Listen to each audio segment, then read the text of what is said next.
Coming to you from the city of the weird. Exploring topics from the esoteric and unexplored to dimensions unknown. Shining a light of truth on the darkest corners of our reality. Welcome to the Curious Realm.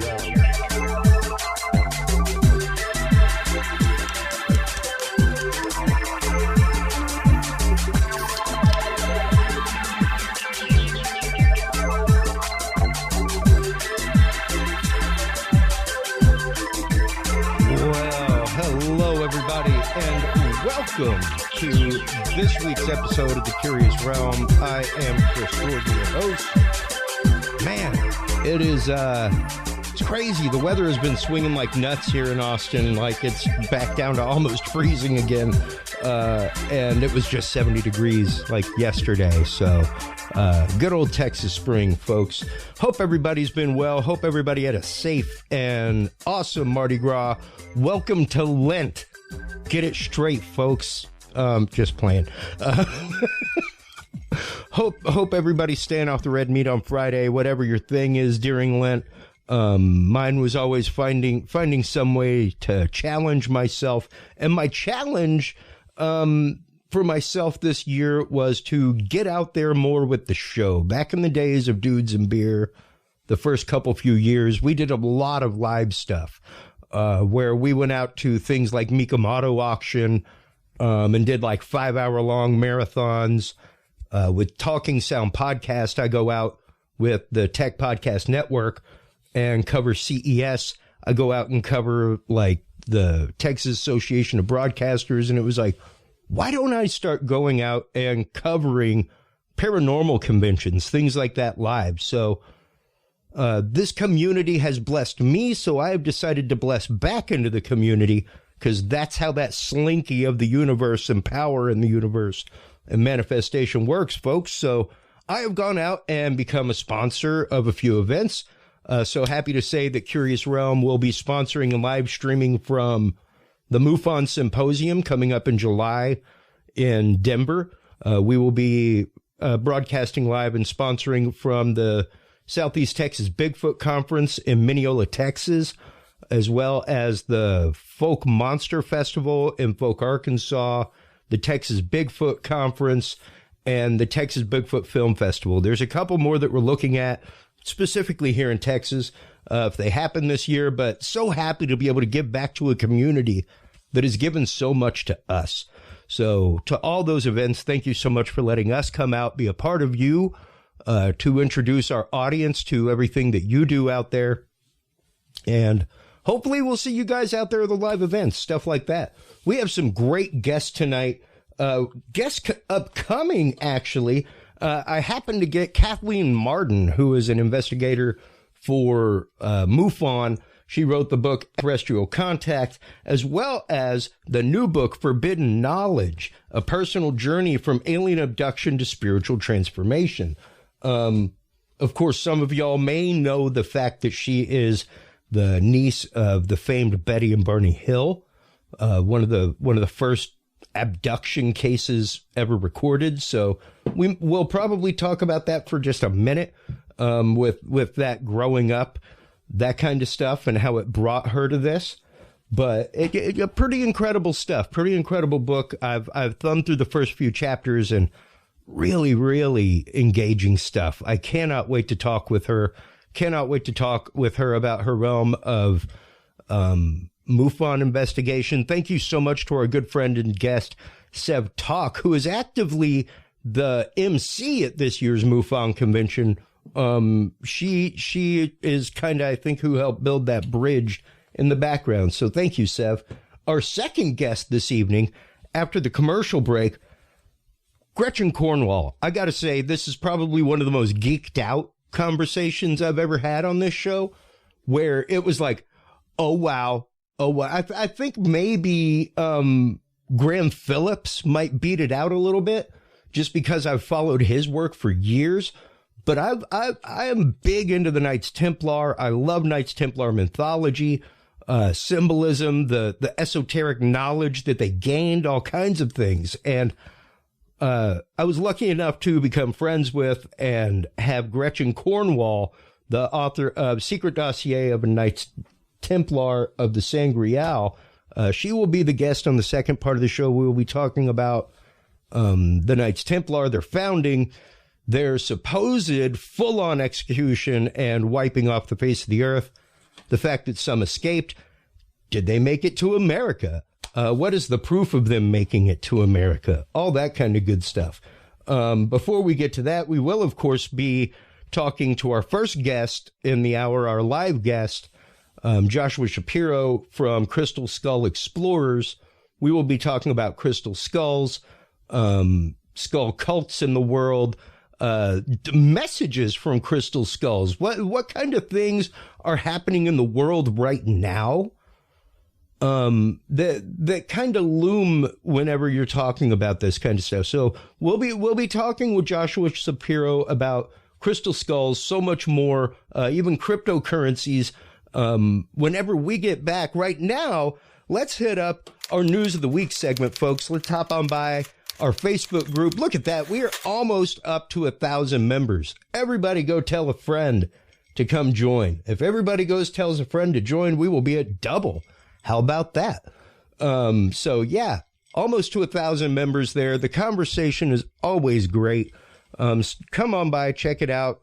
Listener Willie posted out of CBS News.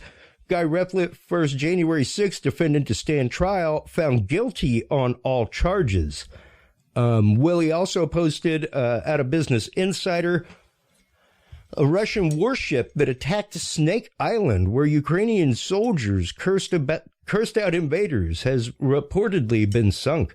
Biden announces a huge plan on Russian oil imports in his speech today. That out of the Sun.com.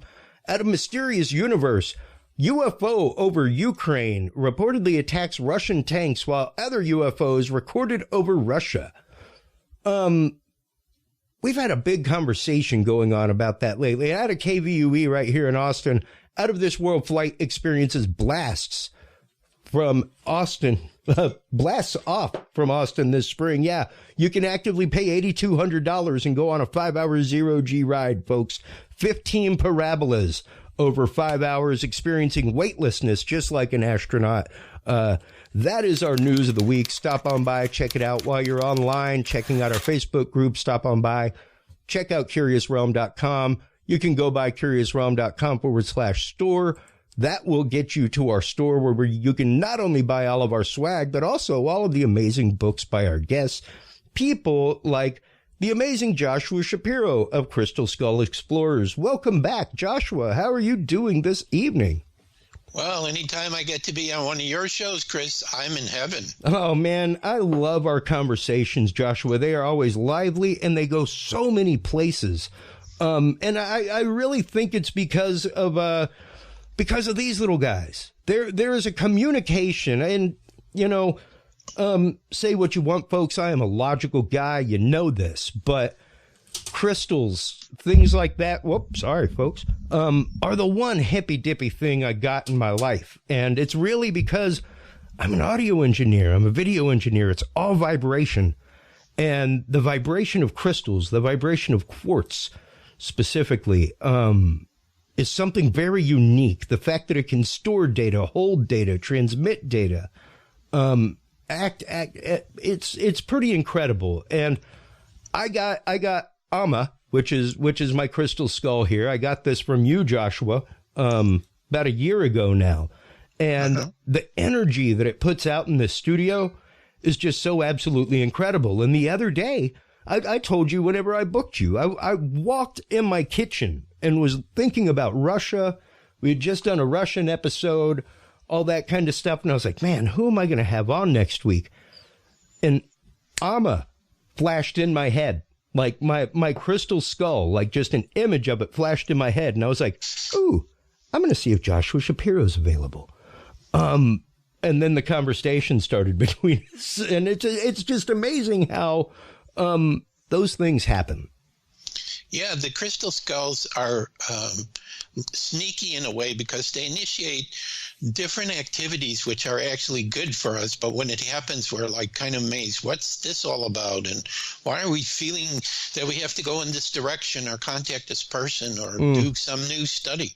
So, but once you have your own crystal skull, like you do, Chris, like you showed, which you're showing one of our series called the Geronimo Juniors. Yeah. So we have these carvers in India that are doing that. And if there's anyone out there that's interested to learn more about that, they can contact me. We have some sitting here with us where we are near Atlanta.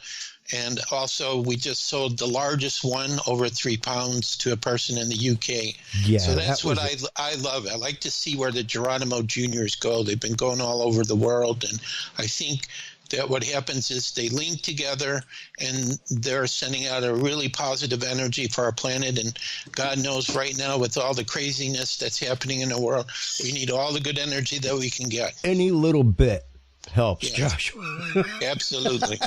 And you know, for me, it's the fact I'm a rocks and minerals collector, so they're kind of my jam to begin with. And the artistry behind the carving of them is absolutely phenomenal. And just the fact that somebody has the skill enough to work in rock quartz, and the fact that these are not like reconstituted quartz where it's melted and poured into a mold or something like that. Right. They're really beautiful.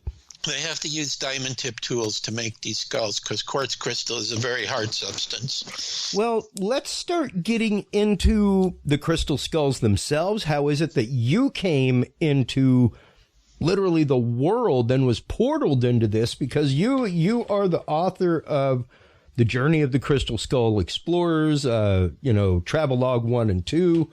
There's a couple other books that you have available that we have in our store, that you have on your website.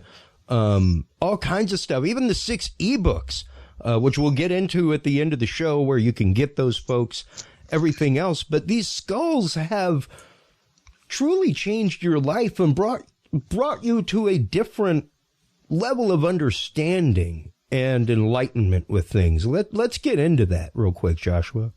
Well, if the viewers look at our book to their far right, which has the crystal skull of me and our crystal skull, Portal de Luz, which is the amethyst skull. That was the one that really got me started, because back in 1983, I went into my friend's bookstore in San Jose, California, the Ram Metaphysical Bookstore, and Francois pulls out a picture of this crystal skull for me, and my body just literally started vibrating as I was looking at that picture. And so as I keep telling the story over and over, I had an inner and outer earthquake. My inside was shaking like there was an earthquake, and then about 30 minutes later in Coalinga, California, they had a major earthquake, and the table which the picture of the skull was sitting on was vibrating. So for me, the key was I was getting from the picture, any facsimile of any of these skulls contained their essence and energy through the picture of me, which is the name of this skull, given by one of its previous owners, which means my friend, was telling me, hey, we're coming back. We're going to help humanity create peace on this planet. And now that you know this, what are you going to do about it? So here we are. See, that was in 1983. So what is it, almost 40 years later? I'm still doing it and still doing presentations, writing books, doing shows like this, trying to help people to get their own crystal skulls as a powerful tool to help them in their spiritual awakening and unfoldment. And, just had a lot of positive experiences with the energy that's around the skulls. And the only conclusion that I can make from this is that there is a living consciousness that works through these skulls, especially if they're made out of quartz crystal. And quartz crystal is this material we have in the physical that allows spirit or dimensional beings to contact us and to amplify energies, like they're doing in our electronics. You put electrical current through a piece of quartz and it gets amplified, and that's why we have quartz in all of our modern electronics. Yeah. So that's basically how I got started, and I met more skulls, and I met the co-authors of my first book, Mystery of the Crystal Skulls Revealed. And then, I just kept kept going. So, the way that I am, if something is positive and benefits other people, then I'm going to continue to do it for as long as possible. But of course, the skulls have taken me into other subjects as well, ancient civilizations, and got a chance when we went to Mexico and I was a speaker at a Crystal Skull conference there to finally touch and walk on my first pyramid, which is the only pyramid that I've seen and walked upon, which was by Mexico City. This wow. Huge pyramid. And it's very obvious when you go there that primitive people could not have made it. And then, of course, there's a UFO connection with crystal skulls and, so many stories of people who will contact us and talk about their own experiences, unbelievable experiences they're having around it. Well, let's get into that UFO connection real quick, because okay. I'm not sure that a lot of people are necessarily familiar with that. So let's. They might be familiar with the end of Indiana Jones and the Kingdom of the Crystal Skull. That might be about as close as they get. Right. So let's start there and move into the knowledge transmitted by crystal skulls in relation to what is going on in the world around us right now, even UFOs, UAPs, Russia, all that kind of good stuff. Right. Okay, so related to UFOs, one of the reasons it comes up in our research is because we have some very sophisticatedly done crystal skulls, okay, that have actually been found. And I think there's a lot more that haven't come out yet, like the blue skull that I wrote the book about, but that's another story. And and then also you have to think about the legends that are talked about by the indigenous people, because the indigenous people, in my mind, may be the individuals on the planet who understand what the crystal skulls are about the most. And especially like the Mayans talk about the crystal skulls being gifts from, this is my problem. As I get older, I forget some of the stuff. It's all right. Don't worry about it. I think it's grandfathers of the Pleiades, but I'm not sure. That the skulls were gifts from the galactics. Okay, I call the extraterrestrials the galactics, to help humanity to become more spiritual, to have sacred knowledge transmitted through the skulls to people, to bring peace and harmony to the planet. So. And then some people, including myself, have had experiences like, where we do meditation with the skull, or, we're working with it, and a UFO contact comes up, whether it's a UFO that shows up, like I'm thinking of the man I met in Las Vegas who was from Mexico, told me that he found the skull when he was going with his class when he was very young. They went on a field trip to a Mayan ruin, and something said, hey, you need to pick up this stone, and underneath the stone was a crystal skull. He told me one time when he was working with the skull, a UFO showed up in the sky. Okay. And then the other thing that's quite interesting with the skulls is when you activate them with color, light, sound, or a human person meditating or working with it, holographic images or the inside of the skull will start changing its shape. And so there's actually been people who have recorded some holographic images which show UFOs, like in the Mitchell Hedges skull in our book, Mystery of the Crystal Skulls Revealed, when they went to Canada to work with the skull and they were allowed to take pictures of it. One of their pictures very clearly showed a UFO appearing inside of the Mitchell Hedges skull. Mm. So some people will actually see UFOs, they'll see extraterrestrial beings, they'll see alien cities, and I think that they're seeing these holographic images because the crystal skulls to me is kind of like a video camera. It's recording on a vibrational frequency everything that's going on around it. And and then it works like a computer where if you put the right energy into it, it's going to replay back these images and things that it's recorded.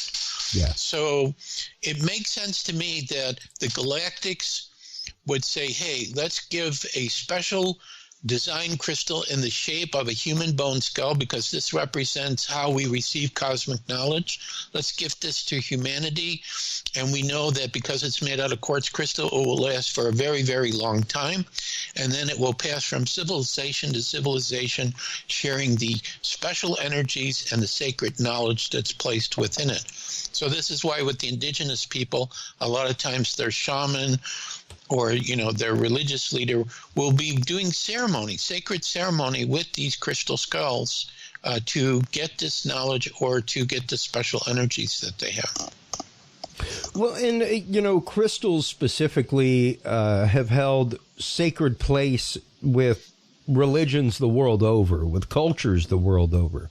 You find crystal daggers, crystal objects, right. Of course, the use of crystals in jewelry, sacred objects, all kinds of things. Now, do you think, I guess, because of course I would, I have created numerous things in my life. I am no sculptor. I am no painter. But I do, make music. I make circuitry. I've worked with wood, things like that. And you can definitely, it's one of those that the way I explain it to people is if I see it in my head, I could probably come pretty close.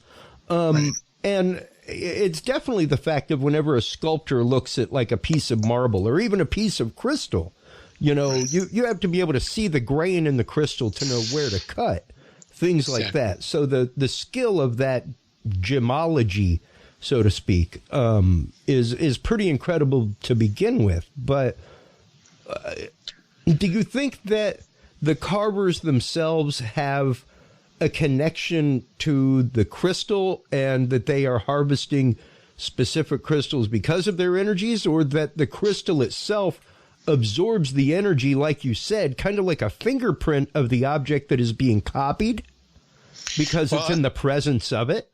Kind of like my Geronimo Mini here, Amma was in the presence of your Geronimo. Right.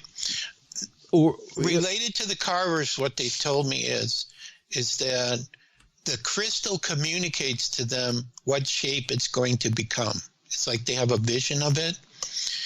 And so then they start working on it. Or the crystal tells them if it wants to be in the shape of a skull. Because, of course, not all with carvers, they're making everything you can imagine. But if it's supposed to be in the shape of a skull, it's like, they have this feeling or vision or sensing of working with the skull. And then there was one carver who I greatly respected and was a great teacher. Moonhawk was his name. And he told me that when he carved the skulls, he did it underwater and he couldn't see what he was doing, so spirit totally guided him. So now that would be, following kind of more sacred tradition of making the skull and doing it in a sacred way. Now, there was one question you asked me before about this communication. Yes. How is this going to help us and help our world and help individuals? And so I want to address that. But let me take a drink of water here. I had some kind of a cold, and I still have a slight cough and bug in my throat. That's all right. I'm on a little bit of. Thank you so much, Dr. John Hall, out there for the help out with the chest stuff. I've had a little bit of a gunk going on inside of me for my allergies and stuff, but. Yeah, it's interesting because, as an artist, I am definitely connected to my medium, and I'm definitely connected also to my muse. Like the whole reason that my studio is set up the way it is I have this concept of the hearth, and in ancient Greece and in many ancient cultures, there was the concept of the hearth, and there was actually like a god or goddess or deity dedicated to it where you made a place for the muse or the spirits to come to your house, to your place, and to inhabit, like a place for them to come and be happy. Right. And I don't think that enough people make that space, either in their life, that sacred space, or in their home, that sacred space that is theirs. And I definitely think that, things like my crystals, stuff like that, my skulls, those go a long way to making that sacred space for me. And like you said, these artisans actively see, just the same way that Michelangelo saw the David inside of a piece of marble and was like, I need to free this. Right. The artists are spoken to the same way. Right. So the communication, as I've experienced and also speaking with other people, is it seems like each crystal skull, which is activated, brought to life, okay, and that process usually happens with the person, we call them the guardian or the caretaker, is working with the skull, and they're activating the crystal. So it becomes a communication device in a way to allow galactics, different spiritual beings, dimensional beings, nature beings. I mean, what I've seen is the crystal skulls can facilitate a wide range and variety of intelligent living consciousnesses to come through depending upon what's going on around the skull, whether it's to help the guardian or if the guardian does like I do where, I do public event and we bring all our skulls and people have a chance to experience them. It's almost as if the living consciousnesses which work through the skull, they know the people that are there and they know what frequencies of energies they want to bring through the crystal skulls. So when the person goes back home, something within them, some new gift, some challenge that they're having in their lives, some health challenge, emotional, mental, whatever it is, they act as a catalyst to try to bring the person more into their true self. Or the other thing is, which I touched on already, is I think that these skulls contain incredible knowledge and information, which for the moment, the best way we've been able to receive it is for a sensitive or a person who is very connected to the skulls. It's kind of like a telepathic or energetic exchange, and then they have to become the translator for it. But I keep having a vision, and I think this is from the time of Atlantis, where they actually had devices, just like, you connect all these devices to our computer and it's sharing different information and video and all this, that there's some kind of device where like a video, 3D video is stored in the skulls, and we don't have that device available yet. And once it comes out, then the skulls will be able to play out visually and for everyone to experience directly this knowledge and information that has been put inside of them. When I spoke at Microsoft one time, because I had a friend that lived in the Seattle area. Oh, wow. And she went on this spiritual journey to Peru.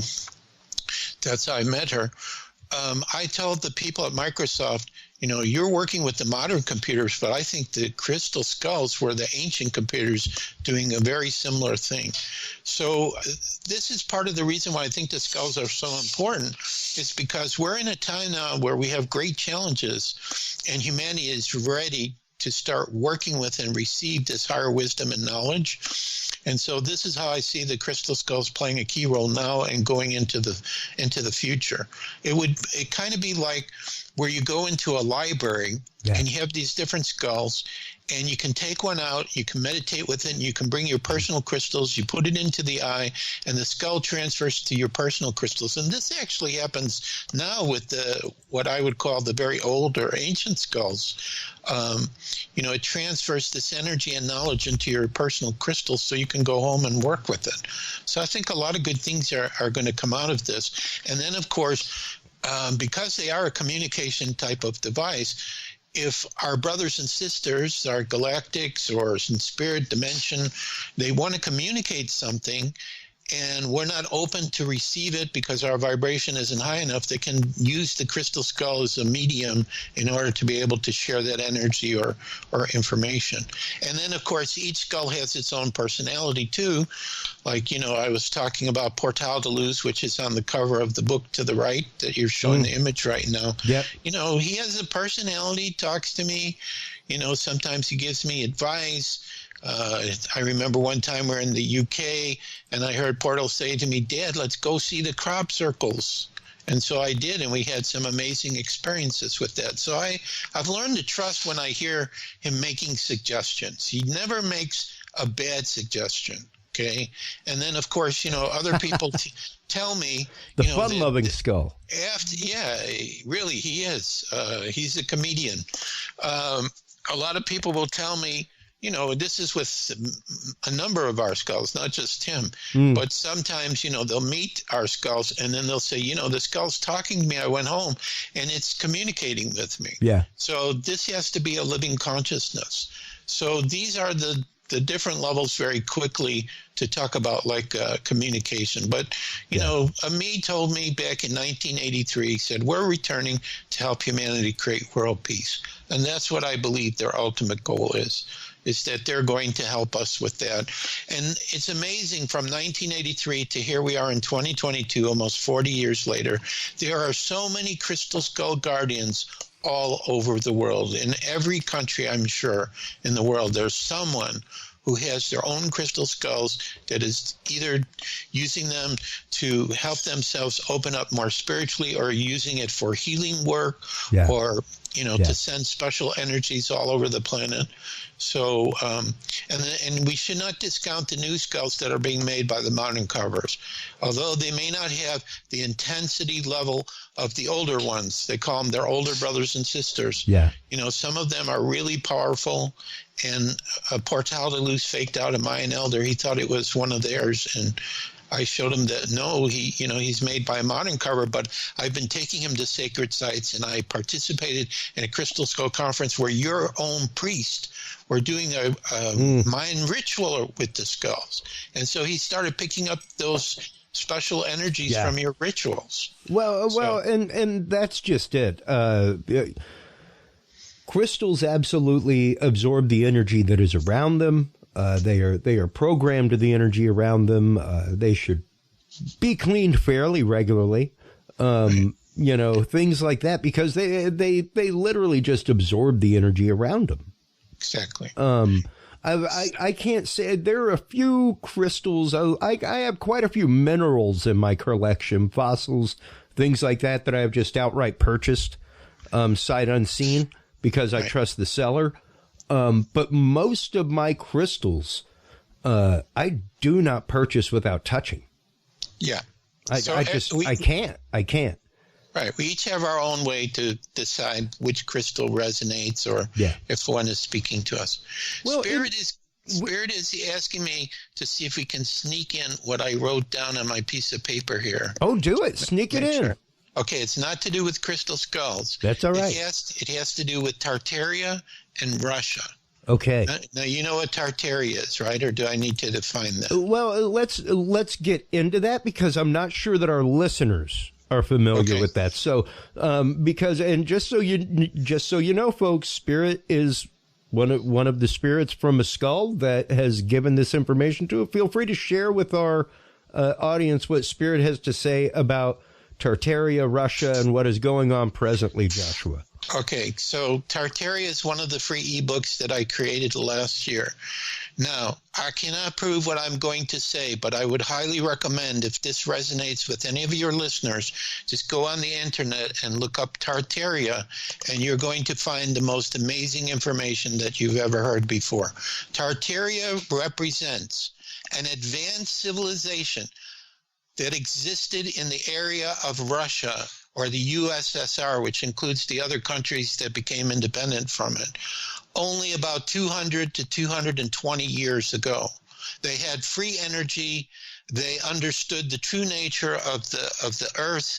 They were very advanced spiritually. They were a very peaceful people. They were quite tall.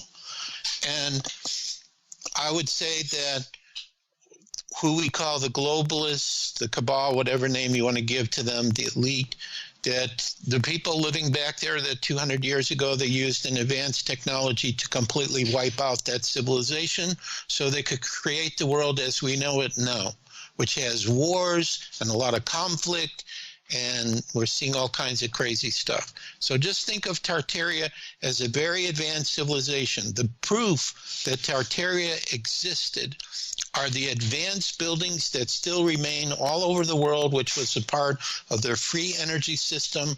There is another structure called star forts. There is also very tall people that existed like in the late 1800s and early 1900s, very tall people like 7 to 10 foot tall that were probably from Tartaria, left over from it.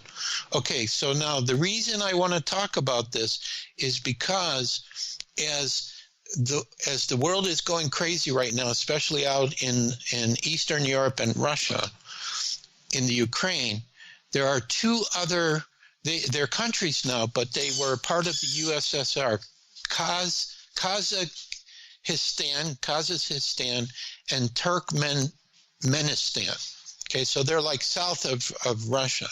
If you go to the major cities of these two countries, you will find complete cities of the advanced structures that Tartaria use, and that they're probably using the free energy as well.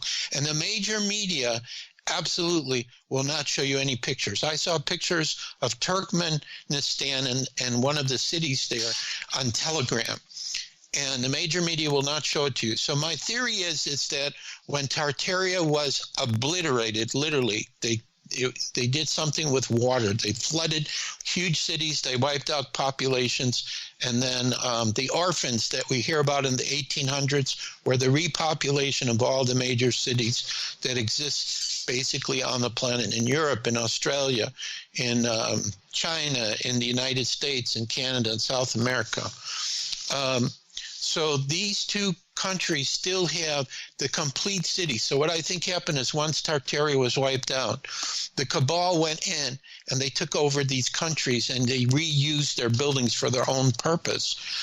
Now, what's interesting is Kazakhstan, and I know I'm not pronouncing it right, their people revolted and they took down their government. Okay, nothing about this in the major media, but on Telegram, it's all over. Telegram is the best place to find out what's going on. And like I said, Turkmenistan also the same thing, advanced city. Now, there actually is a country called Tartar, or we've heard about Tartars, okay? But Tartars really is connected with Tartaria, all right? It's like a remnant of it.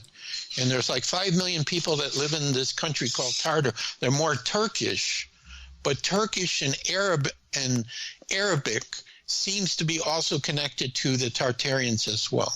So I don't know why Spirit wanted me to share this, but these are things that already exist, which is going to be reactivated. All the advanced technology of the Tartarians will come back, and probably the elite already have access to this technology and are not allowing it. But this is part of the vision of the future of a golden age. So this was one piece that Spirit said, Joshua, you got to talk about this on the show. Some people are waiting to hear this. Well, and I greatly appreciate that, because it's not often that and I've had you on the show a few times. I think that Spirit has spoken once probably. in our previous appearances, and to know that something so profound like right now what is going on with Russia is so we did a whole episode about it last week. Next week we're doing a whole episode with Archbishop James Cloud about Russian end time prophecies, how Russia is involved in the end time with the prophecy of Daniel, as well as China, how the two of them are not on board with the quote Great Reset, all kinds of things. But when you talked about this conflict going on, how did you describe it? Because the way it's being described on Telegram is the absolute opposite of what all the major media is talking about. Absolute opposite. I'm sure. I mean, my working hypothesis right now is that there is something much more grandiose in the makings. There's no way that with the forces that he has that Putin would just allow this to happen right now. Unless there was a bigger play down the road. He just wouldn't. He has crashed the ruble. The oligarchs who put him in charge with the polonium handshake are about ready to get him out of office with one if he doesn't accomplish something. So to me, it's the fact of why bomb a bunch of nuclear plants that you would supposedly want to keep intact in the place that you're going. You know, we're pretty accurate with artillery nowadays, folks. To say that you accidentally artilleried and then accidentally rocketed not one but two nuclear plants, no. To me, it's the fact of they are using the reparation of those plants and the overtake of those plants in the condition that they are in as a means by which to squirrel away makings for dirty bombs that will go out. Things like that. Here's what they're saying on Telegram. And when I say things like talk about Tartary or what I'm going to tell you about Russia, it's coming from two places for me. Okay. Number one, I don't expect anybody's going to accept or agree. I'm offering alternative explanations. Number two, it's hypothesis. Well, I'm not so sure it is. Well, no, absolutely. But it has to be looked at as a hypothesis. Absolutely, yeah. Okay. It's coming from trusting what I feel inwardly, and also because I don't know if I talked about this the last time, but I had a Coma experience when I lived in Las Vegas in I think it was 1991 or 1990, one of those years, and I was gone for 3 days. And I remember being at a meeting where I saw the future of what was going to happen on our planet, but I was told I was not allowed to remember it. But as things came up, I would know what is true and what is not true. Yeah. So people just look at this, and if you want to talk to me about it afterwards, you can do that. I can point you to the groups on Telegram if you're willing to go there to see it. So we have a war on consciousness that's going on right now. It's about good versus evil. Okay? And I mean, with each passing day, we see the darkness of the governments, of the media, of Hollywood, of the medical profession, of banking and finances, and even education. There are so many lies that have been taught to us over our life. It's almost like if you want to know the truth, you watch the major media and you assume the reverse of everything that they're saying. Yeah. So what I do is I look at Telegram, and then I go to Fox News, and I go to CNN. I go to CNN because they're not telling the truth, so I want to see what they're saying. I go to Fox because sometimes they tell the truth, and Telegram, for me, is where the best information is coming out. So these are the things that they're discussing. So I'm not pro-Russia, even though part of my ancestry is from Russia. I have relatives in Russia. I'm not pro-Russia. I'm just looking at it from the truth. Sure. So basically, what I saw, Carrie Cassidy had a post on her Telegram. She's the one who covers all kinds of conspiracies, that the Putin that we know, just like with Biden, they're not the original one. They were replaced. The original Putin was very vicious. He was replaced, I think she said, in 2010. And the one we have now is working on behalf of what we would call the White Hats or the Alliance. As a matter of fact, Russia is disconnected themselves from the SWIFT system, which is the major system used in all banks. But according to Telegram, as of yesterday, the QFS, the quantum financial system, is now in place, and they haven't revealed it publicly yet, but it's taking over. And the QFS is a system, according to one person I follow, that was gifted by the Galactics to us, that it cannot be hacked, cannot be taken advantage of. As a matter of fact, it knows when you will log into it from your DNA if you're really who you say you are. Wow. It's that sophisticated. Wow. So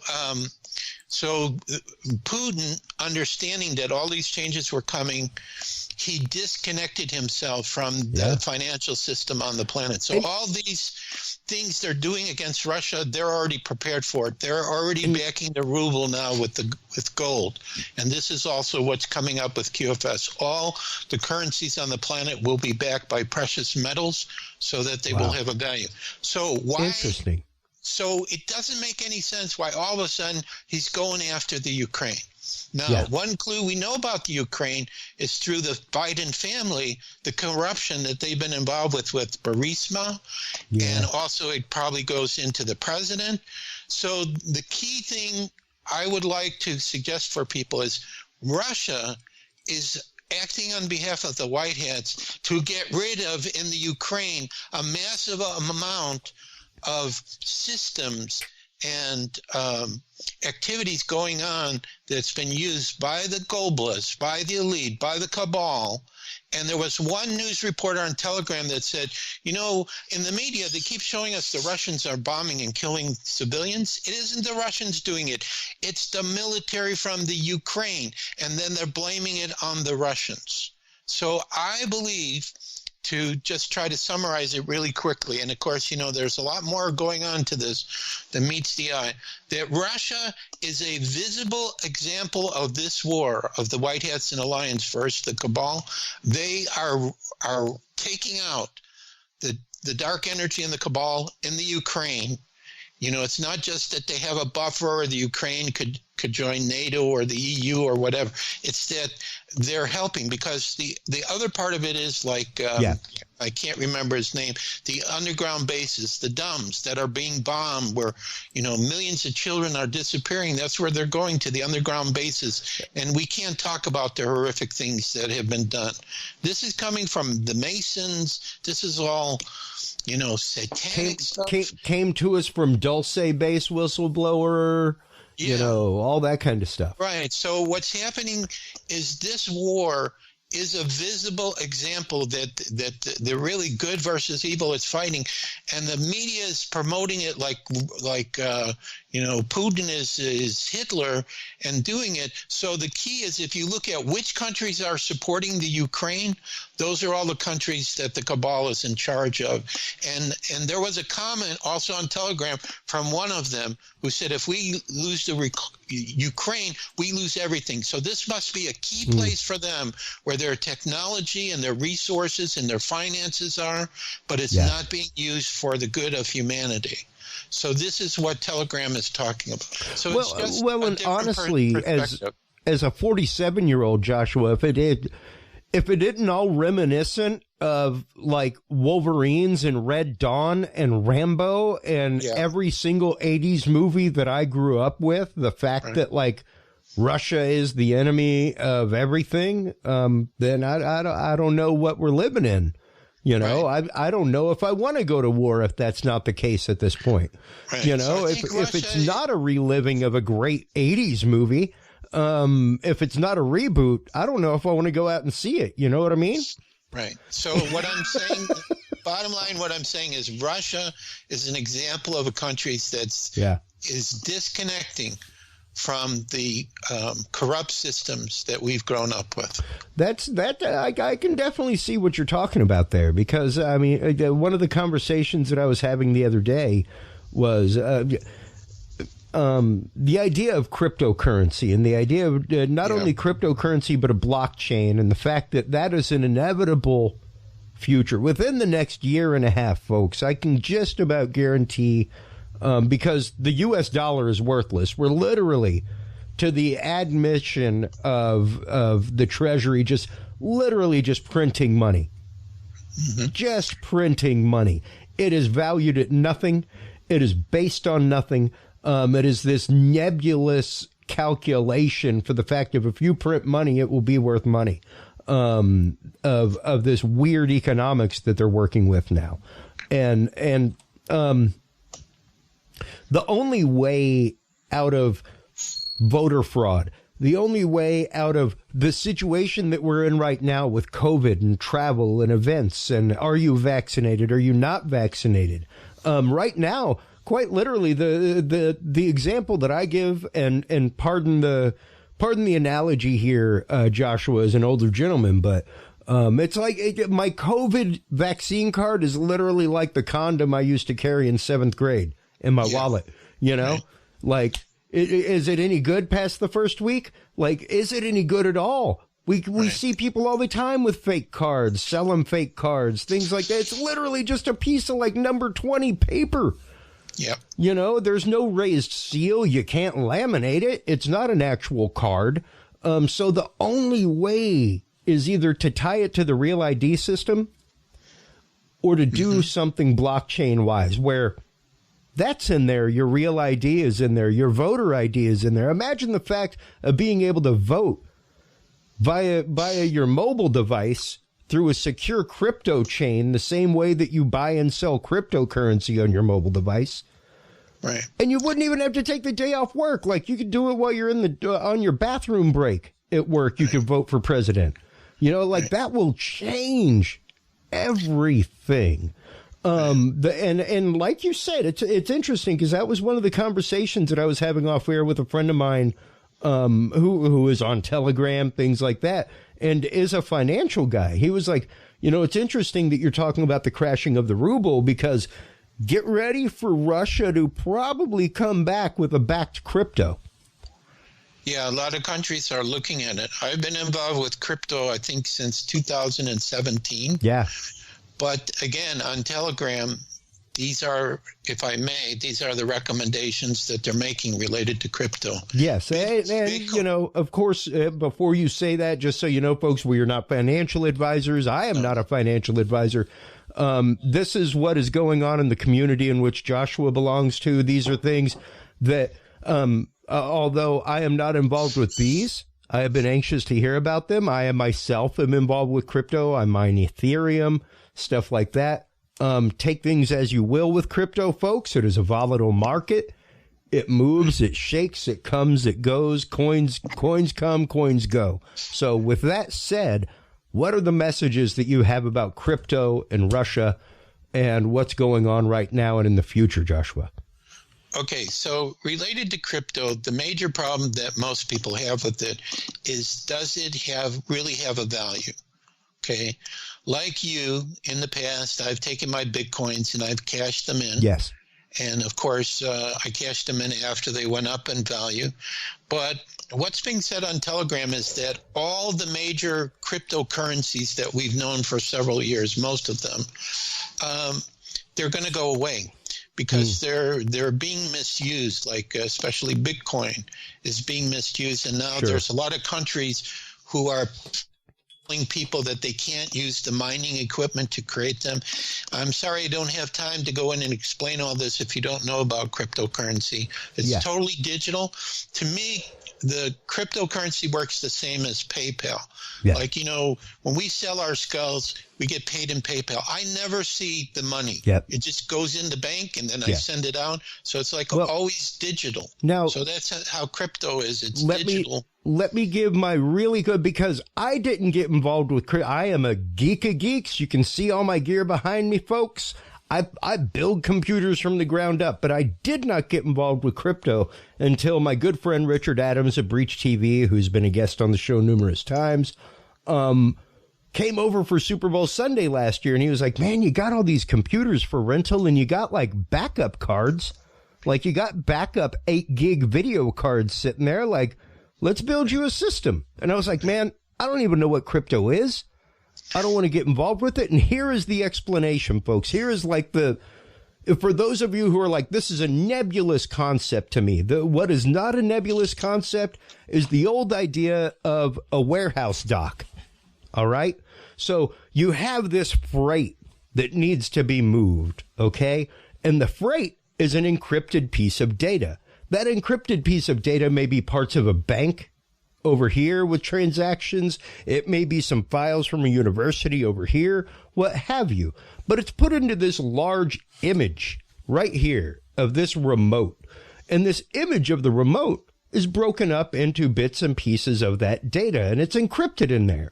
And what happens is they take it, they slice it up, and they go, hey, everybody, we need somebody to ship this data. Who's got enough capacity to ship this? And you go, yo, man, I got 8 gigs in this much pipeline. Hey, I got 28 gigs in this much pipeline. And the more power you have to harness, decrypt that data with a graphics card or other processing source, and then give them the information in a secure chain on the back end, the more of that processing share you get. that's how it was explained to me. And I was like, wow, I finally get crypto. I finally get how crypto is made. And it's the fact, and you were asking about why is it valued? The value comes in the fact of every time you do that and make a transaction and mine something, you are actively contributing to the blockchain and making it more complex and making it more secure. So you are actively creating security on the internet and in transactions, and that is what's valuable. Right. So it's the selling of that image and encoding of it that they go, we're going to charge $250,000. We're going to charge this many Ethereum to encode your image and put it out there. Right. So that's how that works, folks. Anyway, so I just wanted folks to understand that. Right. So this is my tip since we're running out of time here. Yes. Ripple, XPR, and Stellar, XLM, are two of the cryptocurrencies, and this will only be understood by people who are involved in crypto, that are being recommended that you get as much as possible and hold on, because going forward in the future, the same as will happen with the US dollar and other currencies as well, they will be backed by precious metal. Ripple by gold and Stellar by silver. Wow. Okay, so this is why. So that's all I'm doing. When I have extra money, I do online surveys. I make maybe $40, $50 a week. I take that money and I buy these coins. But the other key is you must not hold it on the internet in a crypto exchange. You need to put it in cold storage, which is either a device where you can take it off the internet and hold it in the device, yep, or there are programs on your computer that have wallets, which is what holds your cryptocurrency. That's what I've been doing. Yeah. So that's key. The other thing I want to mention is about the 6 free ebooks that we have that are available to all of your listeners. All they have to do is contact me. The easiest way to contact me, and I'm sure Chris will put out some contact information as absolutely. Well. crystalskullexplorers@gmail.com. Just write to me, crystalskullexplorers@gmail.com, and I will either send you the ebooks or links how to get them. We have a 100-page free ebook on crystal skulls. We have another one about that we're living in a computer simulation. I have one on Tartaria. I have part 1 of part 2, which isn't written yet, on flat Earth. Flat Earth is also very important. If you understand it, it means that they have not told us the true nature of the world that we live in. And there's so many proofs of that, but this book will give it to you. I have another book where I talk about my experience where I had my Coma Experience, and Argus is my name in the future in this lifetime. He is already communicating with me from 2037 to 2040 and said, hey, it's a done deal. And I will tell you that right now, the war is really over. It's like a chess game. 2 master players are playing. They're at the point where they already know who's going to win. The light has already won. They just have to try to ease people into all the changes and new information that's going to come out. So I have that book, and then I also did one book because I talked to Gene Decode 3 times from May of last year. Yep. I talk about what, like what I was saying with Russia, what's really going on behind the scenes. What's COVID about, the vaccines? Why are we having all these wars? So it's a high-level summary of information that I received, just going on the internet, talking to people, etc. All 6 ebooks are free. You just have to contact me and I'll help you to get them. And where do they go to contact you? Again, crystalskullexplorers@gmail.com, or you can go to csc.crystalskullexplorers.com for our website, and you can get our information. If we can help you, of course, to get a crystal skull too, then just let us know. We can talk about it, photos, etc. So, yeah, and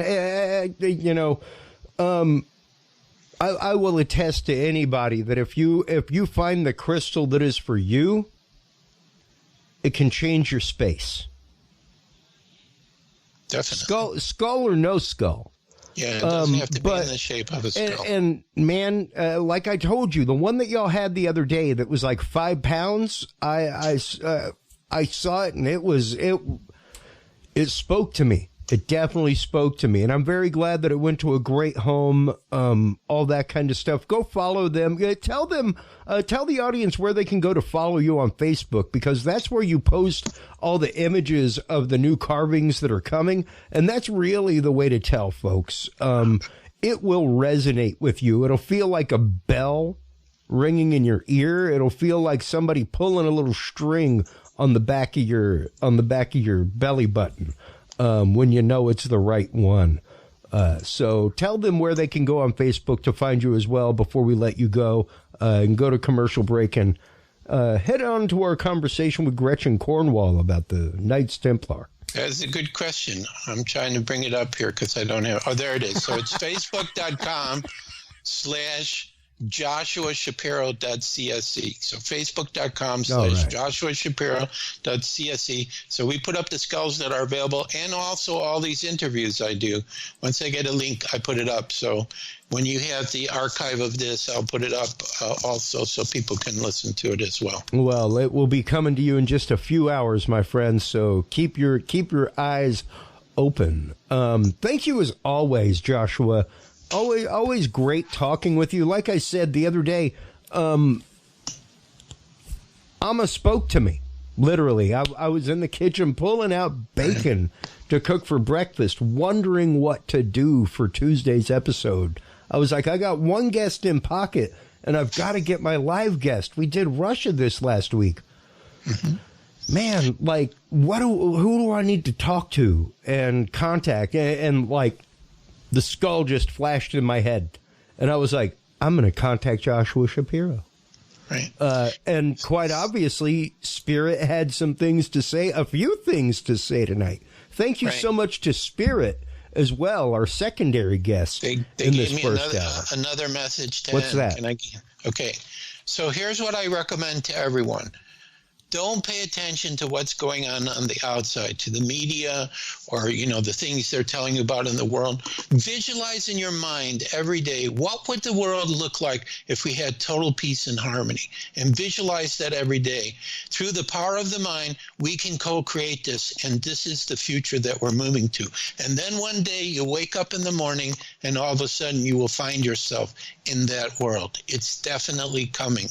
So I look forward to working with all of you and meeting you and helping to co-create this amazing world that's in our near future. 2037 is only 15 years away. That's right. So it's coming here, and we're in the process. Absolutely. We are right on the cusp of so much intergalactically, galactically, earthwise, and spiritually. It's amazing. So thank you once again, as always, for coming on when contacted, Joshua. It's always great talking with you. The messages are always amazing. So take care of yourself. Take care of your dear one. And we'll talk to you soon, my friend. Thank you so much, Chris. Till the next time. All right. Take care. Man, what an amazing conversation, folks. Always great stuff from Joshua Shapiro. Always interesting things. Like I said, take it with a grain of salt. Take it with a teaspoon of salt. Take it with a tablespoon of sugar.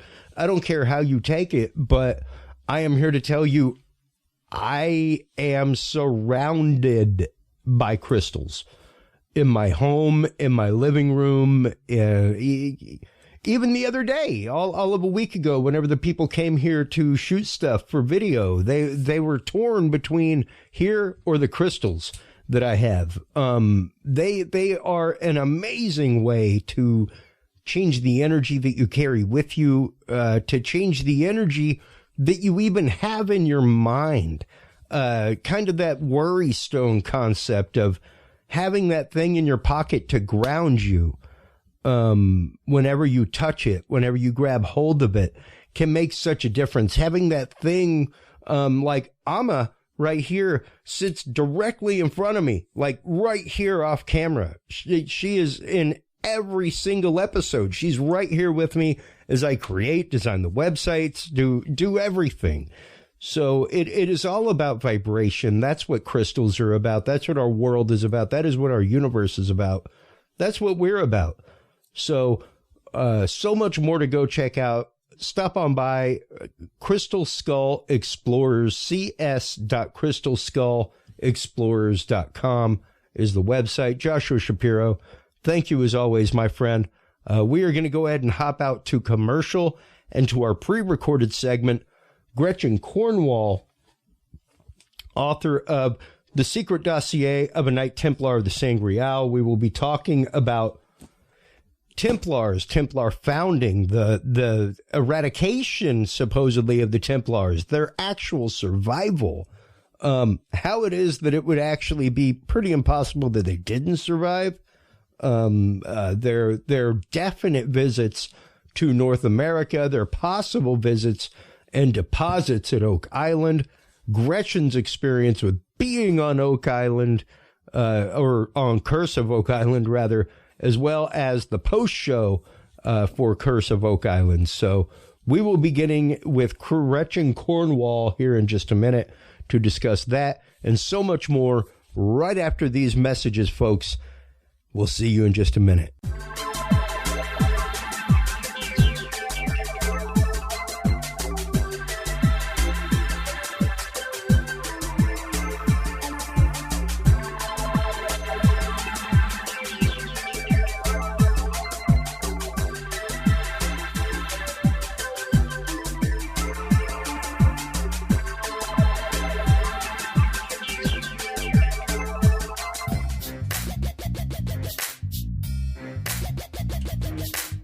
With the rise in attention to the health benefits of cannabis and cannabinoids, including CBD, True Hemp Science has become one of the premier providers of full-spectrum CBD and CBD-related products. Using a proprietary spagyric process, True Hemp Science extracts maximum benefit from the whole hemp plant. Buds, leaves, stems, seeds, even roots. Every part of the plant is used and then reused to formulate a rich, complex profile of CBD, CBD derivatives, and terpenes guaranteed to provide the relief and benefits you need daily. Visit TrueHempScience.com to experience the best CBD oils, edibles, and topicals on the market today. And use code CURIOUS7 to save 7% off your entire purchase of $50 or more and get 2 25-milligram CBD cookies or brownies free. That website again is TrueHempScience.com and the code is CURIOUS7.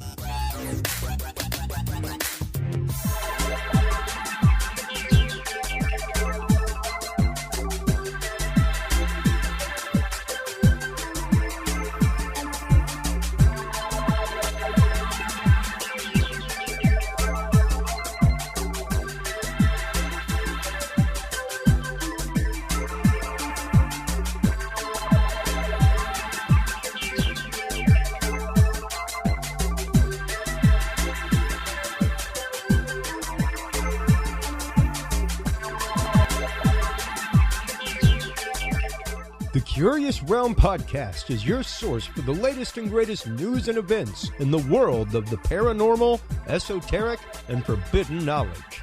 And there's no better way to spark the conversation than with items from the Curious Realm store. Choose from fan favorites like hoodies, mouse pads, coffee mugs, and more. Buy books and items from your favorite Curious Realm guests. Get your hands on the latest gear for paranormal investigations and experiments we discuss on the show. Open your web browser and stop on by the Curious Realm store at curiousrealm.com/store to buy the latest Curious Realm wear and out-of-this-world gifts for yourself, your family, or a mind that you want to open.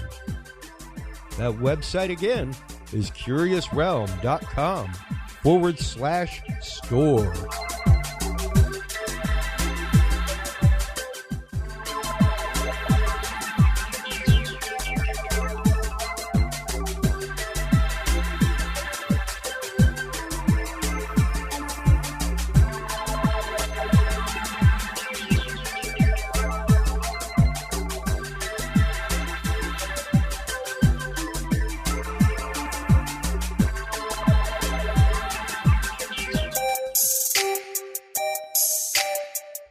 Have you considered starting a podcast?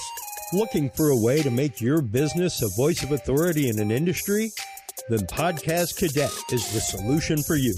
Whether starting a podcast for yourself, your brand, business, school, church, or just plain fun, Podcast Cadet is here to help you navigate the waters of the podcast industry.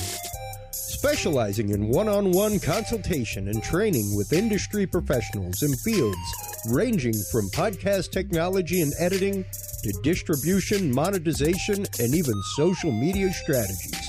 Podcast Cadet tailors their services to the specific needs of you and your podcast.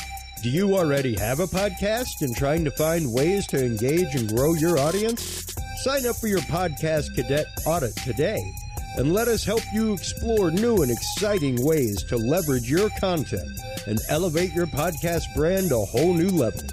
From consultational workshops to affordable podcast production and maintenance packages, Podcast Cadet is your one-stop shop for everything podcast related on the internet.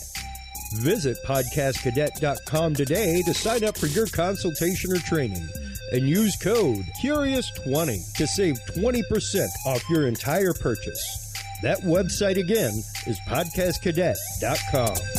And welcome back, everybody. Thank you so much, as always, to all of our sponsors, especially WebWorks Wireless. They are an up-and-coming company, still actively working on their website, but webworkswireless.com, folks, make sure to stop on by, check them out.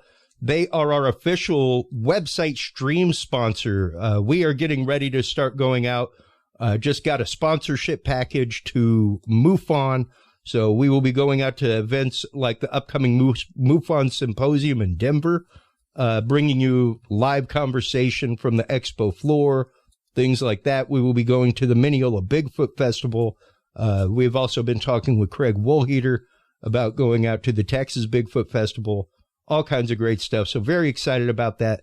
Thank you so much to WebWorks Wireless for your sponsorship and your participation in our community and what we do. Our guest today, I've been very, very excited for, folks, since I contacted her. We will be talking in just a moment with Gretchen Cornwall, the author of The Secret Dossier of a Knight Templar of the Sangreal, about the origins of the Knights Templar, what we know happened to the Knights Templar, and their excursions afterward, because not many people realize that there were quite a few that scurried away in the night. There were quite a few that were secreted away. There are the legends, of course, of their treasure being secreted away to Oak Island. Is it the Ark of the Covenant? All kinds of things. But we do know that the Knights Templar made it here to America, and we'll be getting into that. We'll be getting into the proof of that. I have in my hand one of the many ways that people don't realize that the Knights Templar survived. That's the tarot. There are stories embedded, just like the Knights Templar did in their church windows. You have to imagine a tarot card like a church window. Here is the Three of Pentacles, and if you notice right here, there's a tiny little rose underneath those three pentacles, a symbol of the Knights Templar. The card of Judgment with the angel blowing the trumpet. Notice that red flag on a white field hanging off the flag, off the trumpet itself, the flag of the Knights Templar. The card of Death, an often misinterpreted card, because people think death. Oh my God, it's death. It's actually change is what the death card means. It means that something in your life is going to change for the better, for the worse, up to you, but change is going to happen. And if you notice the banner carried by that skeletal figure, that skeletal knight, once again, there is that rose with the number 13. 13, that doomed number of Friday the 13th. The whole reason that Friday the 13th is a cursed number, and that the number 13 is cursed, is because Friday the 13th was the day that Jacques de Molay was immolated and set on fire by the church and by the King of France. That was officially the end of what we know of the Knights Templar. But those are just a couple ways that the Knights Templar have survived into modern times. That goes beyond the possible Masonic connection to Rosicrucians, connections to the modern day Knights Templar. But this is one of the many esoteric things, which is what the Knights Templar were all about, was this beautiful, secret, esoteric knowledge that sure is tied to the divine in so many ways. But like we talk about on this show, it extends beyond church. And I think that the monastic order realized this at some point. And that is what led to, of course, the charges of heresy, the charges of satanic worship, all kinds of charges levied against them. Please welcome to the show, everybody, our guest, Gretchen Cornwall, the actual expert about all this. How are you doing today, Gretchen? Oh, Christopher, after that introduction, I think all I need to do is sit back and let you continue. Well, actually, I learned something new tonight. It had not entered my consciousness that the tarot cards were wrapped up in the story of the Templar Knights. But I do think that the origins of the tarot are far older than what is academically accepted. And that's absolutely. That's the quagmire that you and I existed and your wonderful followers live in too, which is, what do we do with all that stubborn information that doesn't fit with the academically accepted timeline? So we can't ignore it. We shouldn't ignore it. So the best thing to do is to study it and see where it takes us, which is what we're doing here tonight, today. So thank you for inviting me. It's a privilege, and I'm very happy to be here. Well, Gretchen, the whole concept of the Knights Templar is something that I have absolutely been not necessarily obsessed about, but fascinated with since I first found out about them when I was in late high school, early college. And I found out about the Knights Templar through somebody that exposed me to the teachings of the Rosicrucians. Right. This was probably 1993, 94 for me, that happened. I'm about 47. So I was pretty young. I was like 19 years old. I was studying in the seminary for the Catholic Church at the time. And that opened up a lot of conversations with open-minded friends that I had. And that is where I was first exposed to the concept of Mary Magdalene as a vessel, the concept of the Rosicrucians, the knowledge that they were believed to have held, and their possible ties to the Knights Templar. That was my first exposure to this.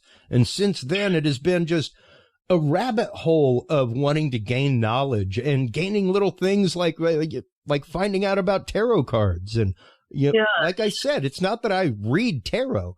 I use them as a meditation where it's like, I literally sit and look at the artwork and interpret that and how it is dealing with my life. I understand what you're saying. And I think, well, at the risk of insulting somebody, I insult somebody. I do love the artwork of the tarot cards, and they are a window into the inner plane of your being. And going back to the Platonic mystery school, the above the portal, know thyself. Yep. In ancient, you see Cassiopeia. Cassiopeia features into my research. She holds the mirror. Now that's often been described as a vanity action, but it's not. It is, to the mystery school, she is following the motto, know thyself. What are your motivations? What do you think about life? Who are you? Are you honest with yourself? If you're not honest with yourself and can't tell yourself the truth, you're going to have a very difficult time on the esoteric path. Yeah. So that is the first step, one of many. And yours is similar to mine, I came across Bajent Lee and Lincoln's Holy Blood, Holy Grail when that came out. And then I discovered Lawrence Gardner, who made the story real for me, human, rather than a dry, intellectual discussion, journalistic approach. So, but Lawrence Gardner put beauty into it. And, I was driven, I literally, felt driven to continue my own search. And I felt propelled. I can't really even explain it. Yeah. I know it was 1995, but I woke up thinking, surely there has got to be a Western mystery tradition, because I wasn't able to make things fit, and I was so frustrated. And then I went to a local bookstore, and there was Lawrence's book, Bloodline of the Holy Grail, and that was it. Everything clicked for me, and I was away, and I have not looked back. I even worked with him for a while. Sadly, he passed of throat cancer, which was very sad. But I actually never met him because I was in Seattle, Washington, and he was here in England. And since I've lived here for 20 years now, I'm very grateful to be here. There aren't any castles or Templars in Seattle, Washington, so I had to come here. Not nearly the grandeur, so to speak. But it is fascinating. I think I've devoted probably more time to one of the masterminds behind the Templar orders, behind the Templars, and that's Bernard de Clairvaux. And he occupies quite a few chapters in my first book. He's just a genius. The more I read about him, the more I was astounded by him. At the age of 16, he managed to get 30 of his male relatives, all older than he was, married knights, their own castles. These were successful men, and they all left their families and followed him into a failing Cistercian monastery, and there were only 2 houses left. And by the time he ended his life, there were hundreds of houses across Europe, and they are still active today. But the difference with the Cistercians, they were in unwanted, swampy lands that they made into farmland, productive fields, and the Templars are Cistercians with swords. So their rule book is virtually the same. But yes, I think it's quite silly to consider the Templars just disappeared in a puff of smoke because the order got disbanded by the Pope. It doesn't make human sense. It's not practical. Yeah. You've got able-bodied men. Not all of them were arrested, and you hear this comment. They were all arrested, and that was that. And no, that's not true. Yeah. You have to ask yourself, who is a Templar? And when you join the order, you wouldn't necessarily be a knight on a horse. You might be the manager of the farm. Yeah. You could be overseeing the horses. I mean, there are different, everything that it... Same as entering any monastery. Exactly. In the seminary, we had house duty every week. Some people had kitchen duty. I had bathroom duty. I had to clean bathrooms every week. Welcome to humility, folks. That's literally rule 1 as a monk is humility. So welcome to it. You don't get to choose what you do. You get assigned as to what you are best suited for. Welcome to the monastery. That's rule 1. Like whether you were a Templar or not. Like they were monks first, soldiers second. Yes, they were. And not all of them sat on a horse either. Yeah. And, some of these guys, they wanted to go bash things with sticks. They were athletes, these knights on horseback. So, and they trained for long hours to handle swords, to ride, to battle strategy, on and on and on. But it takes 3 to 6 men to keep a knight on horseback. Yeah. So, eventually, as the next few hundred years rolls forward, the higher echelons of the mystical side of the order would have organically made friends, if you will, with those in the order that were capable of understanding the inner aims of the order. And it might not have been a knight on a horse. It might actually have been the manager of the farm. Yep. And so, when you start multiplying the numbers, there were only 20,000 knights across Europe. Well, okay, if it takes 3 to 6 people to keep that knight on a horse, your numbers have just exploded exponentially. And that doesn't include everyone that it takes, as you said, to run a monastery. Yeah. It's a village. Yeah. It's literally a small army that it takes to run a place like that. Yeah. And, they grew barley, they grew wheat, horseshoes, they were merchants, and they were trading with the merchant guilds. And that's where it gets interesting as well. They were hooked into a network of trading and also of families. There are families in France that made it their business to support the Templar Knights. Absolutely. With sons, money, products. So we're talking about this network that went out into the secular community. And that's where the academic community, and I will not decry their technique. We must be as stringent as we can be, because it's easy to make a mistake. But you can't just dismiss this, because that is inaccurate as well. Mm-hmm. When you bring in the discipline of anthropology to this field of the Knights Templar, then it gives you a different perspective and a tool set to understand people at that time. And that's what I've been trying to discuss with you now. We're talking about the individuals in the merchant guild who would have been friends of those in the down the stream on the farm who were trading with them, maybe even related to them. Yeah.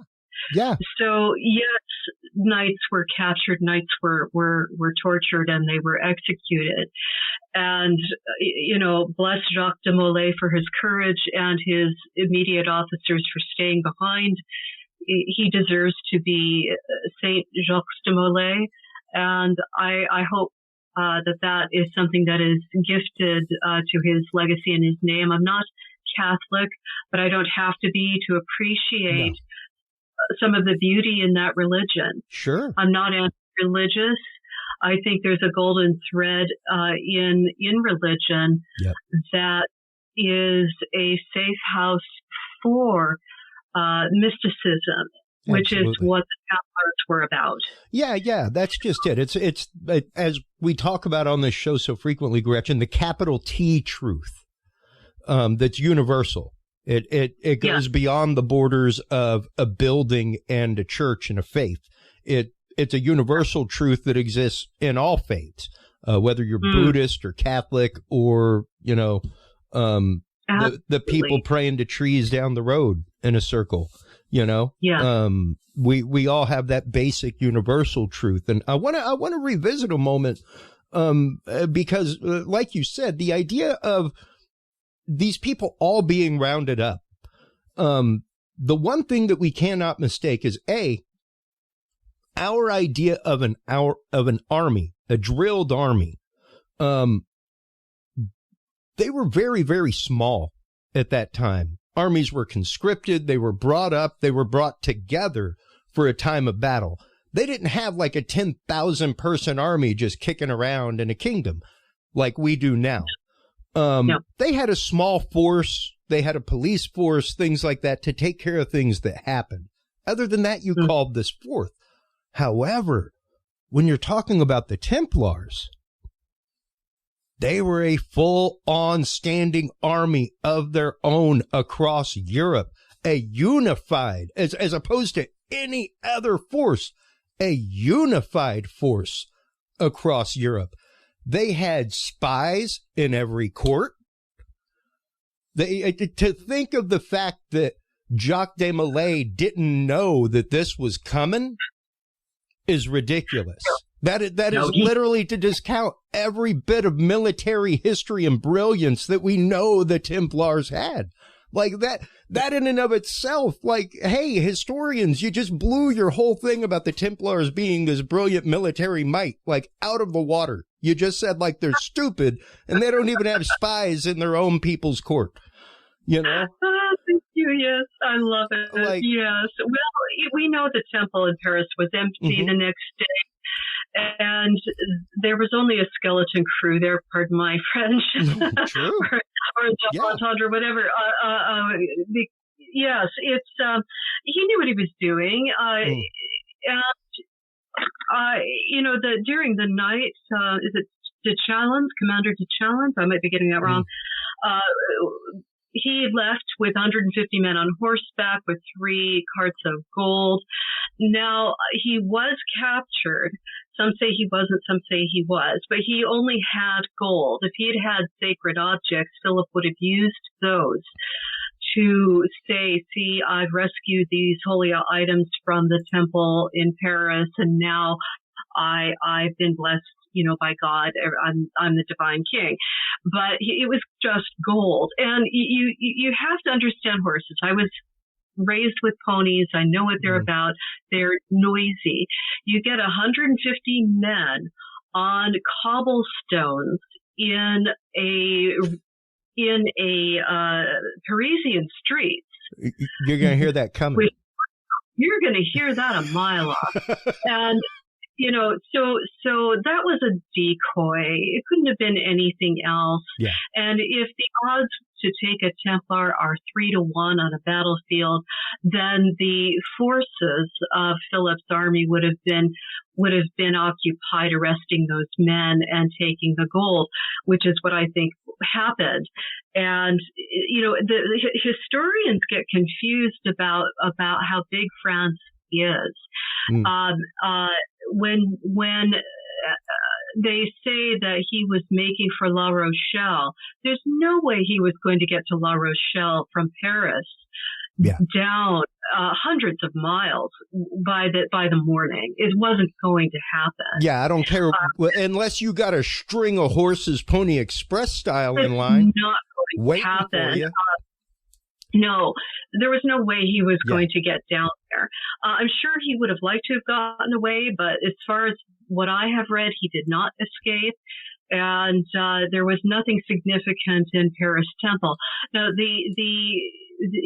believe it was his nephew whose testimony we have today, and naysayers always discount this, and it drives me crazy. You've got to look at what this 21-year-old knight said when he was being questioned formally.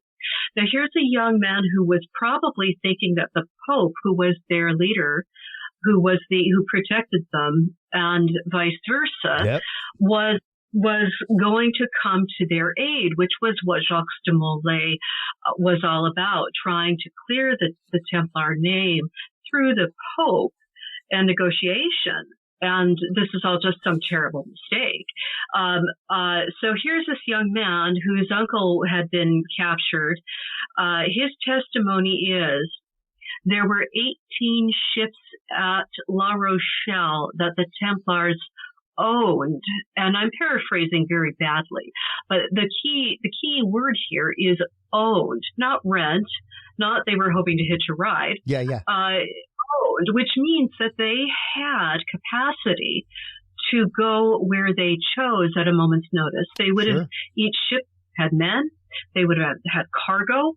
If the Paris Temple was empty, then the surroundings of La Rochelle would have been empty too. Yeah. So I figure they had to have had about 1 month notice. The king sent out the sealed orders to be opened on the night, the night of or the morning of the Friday the 13th. But those orders went out a month prior, and they would have gone into hands of men who either were curious, maybe even had a Templar cousin. Who knows? Or just decided that the Templars would pay this man good money, for spilling the beans. But also, King Philip was behaving abominably on the run-up to this event. The year prior, he stole the wealth of the Jewish population in 1306, and he expelled them from his kingdom. He tried to get the order to acknowledge him as the Grand Master. They refused. He owed them a lot of money. We all know these things. You're all aware of these things. So, if you're Jacques de Molay, who had been in the order since he was 21 as an established knight and nobleman, who traveled to England, who he traveled to see his commanderies, and he was brilliant and no dummy. So he knew what was coming. But that testimony of that young man is always thrown away as inconsequential when it means everything. One, his uncle was never going to make it to La Rochelle, and he knew it. So what was being sent down the river of Seine to perhaps hide at the last moment at a merchant house down the river? There were trading posts all the way on down the river Seine to the mouth of Le Havre. So, that's one possibility, but they also had other ports, which I don't want to say port, harbor arms. And this is Zena Halpern's map. My next book is going to be about this, but I actually found the historical person and castle mentioned on Zena Halpern's map. Chateau de Talmud Castle.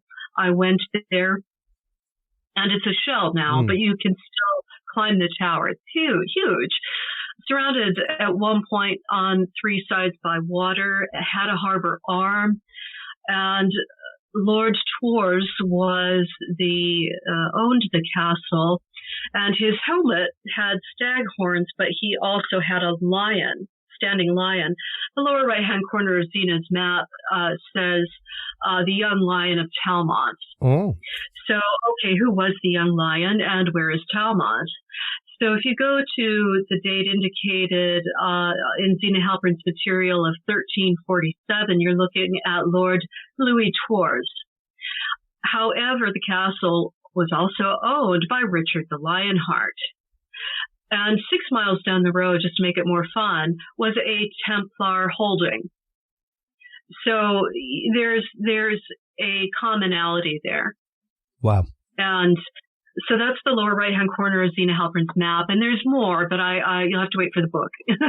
Well, honestly, throw that at you. One of my favorite things about your books, and I mean, as my audience knows, over my left shoulder is our library. It continues into the bookshelves behind me, from guests and things like that. But one of my favorite things about your book is that, honestly, for the price, it's got color images. It's so rare to begin with in books like this to have supporting images to begin with. Frequently they are footnoted where it's like, reference this book and you'll find the map, or go to this place on Google and you'll find the map. But like, dude, like full on color images of the geometry, things like that. It is just so beautiful, so beautifully and amazingly done. Well, we're human beings. We're visual. We need the experience.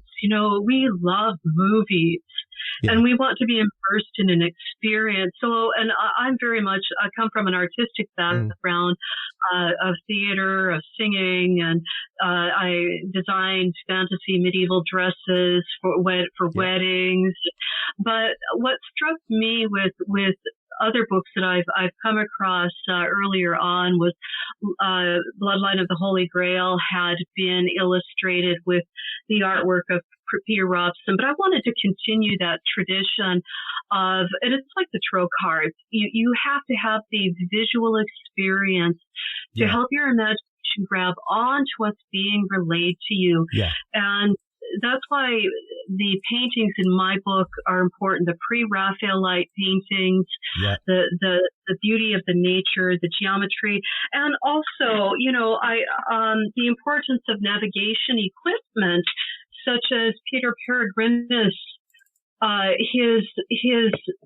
his work on the lodestone, and it is on page 178 of the hard copy. But Peter Peregrinus, forgive me for jumping around. No, that's all right. I also bring up the astrolabe and other objects, optical calcite. I'll go into that if you'd like. Oh, yeah. But Peter Peregrinus is really important. He was in the service of Charles of Anjou, who was the King of Sicily, and he was the Leonardo da Vinci of that time period. So he was with him around 1269. That's when Peter Peregrinus, who was an amazing teacher, scholar, and he was the tutor of Roger Bacon, the English scholar, but he discovered the magnetic properties of the lodestone, and wrote a paper on that was in use up through the 1700s. So we're talking from 1269 to the 1700s. That paper that he wrote was still viable. But he says in a letter to his friend, who was a soldier, by the way. So if he's sending a letter to a soldier, this man is educated. So he's not a mere soldier. He's a knight of the nobility who may have been Templar. So we know Roger of Sicily, who came later. Prior. Excuse me, I'm getting my okay. Roger of Sicily was a contemporary of Bernard de Clairvaux and flew the Jolly Roger. That's another thing. Yep. But Peter de Maricourt, or Peter Peregrinus, wrote in his letter to a soldier, a friend of his, "You will be able to direct your steps to cities and islands and to any place whatever in the world by using the lodestone and with his instructions." So genius. So yes, I'm constantly awed by the genius of our ancestors. Well, I think and we talk about this frequently, the fact that we discount the ability. And a prime example is we still don't know the actual formula for Roman concrete. If we actively, and there's a whole show on Discovery Channel, folks, called After Humans, that shows like what will happen like decade by decade if we disappear. And your house unassisted within 50, 60 years will just be a foundation. It will be gone. Roman concrete to this day, like the Pantheon in Rome, or Parthenon rather, in Rome, is still hardening. Still. Like these structures are still under structural change thousands of years later, flexing with the environment around them. We can't do that. we still don't know how to get the same deep color red in stained glass. Or blue. Yeah. That the Knights Templar got. We know that they utilize gold in their color red. We know that, but that's about it. Now you are full of surprises. I am learning from you tonight and appreciating it very much. Absolutely. Like I said, these things have been like an ongoing fascination with me for like the last 20 years of my life.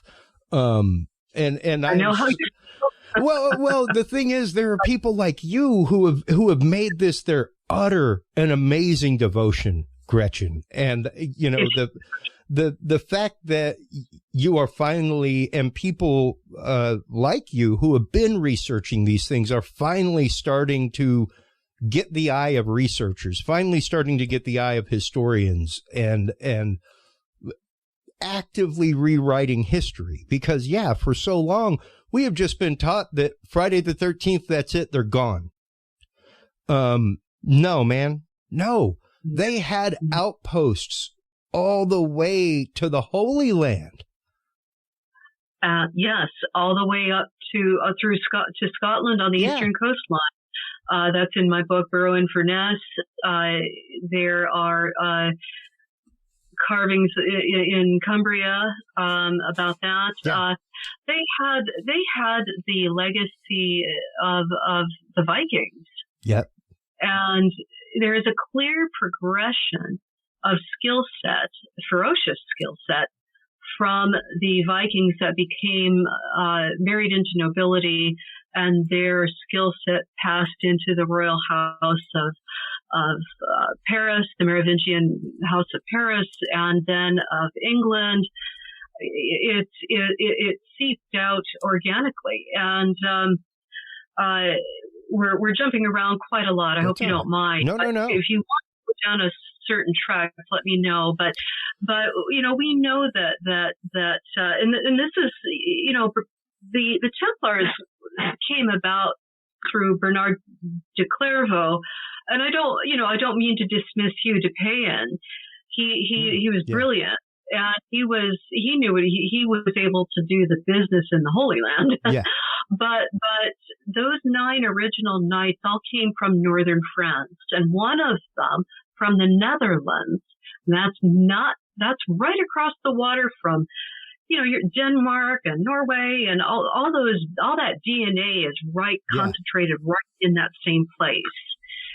So, you know, for them not to have been related to see the sparing culture of the Vikings is unthinkable.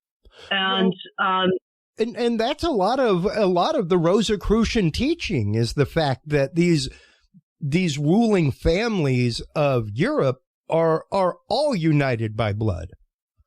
They're all related by blood, and the fact that the Knights Templar entrenched themselves in that by protecting those families and their riches on the way to the Holy Land during pilgrimage, married themselves into the families, all that kind of stuff. They were the families. Yeah. They had to be noble in order to join. They had to be a knight. Yep. And so they might have been of a tier level that was out a ways, but yeah, and yeah, they wanted men of note. They didn't want fools. Yeah, and it was very prestigious to join.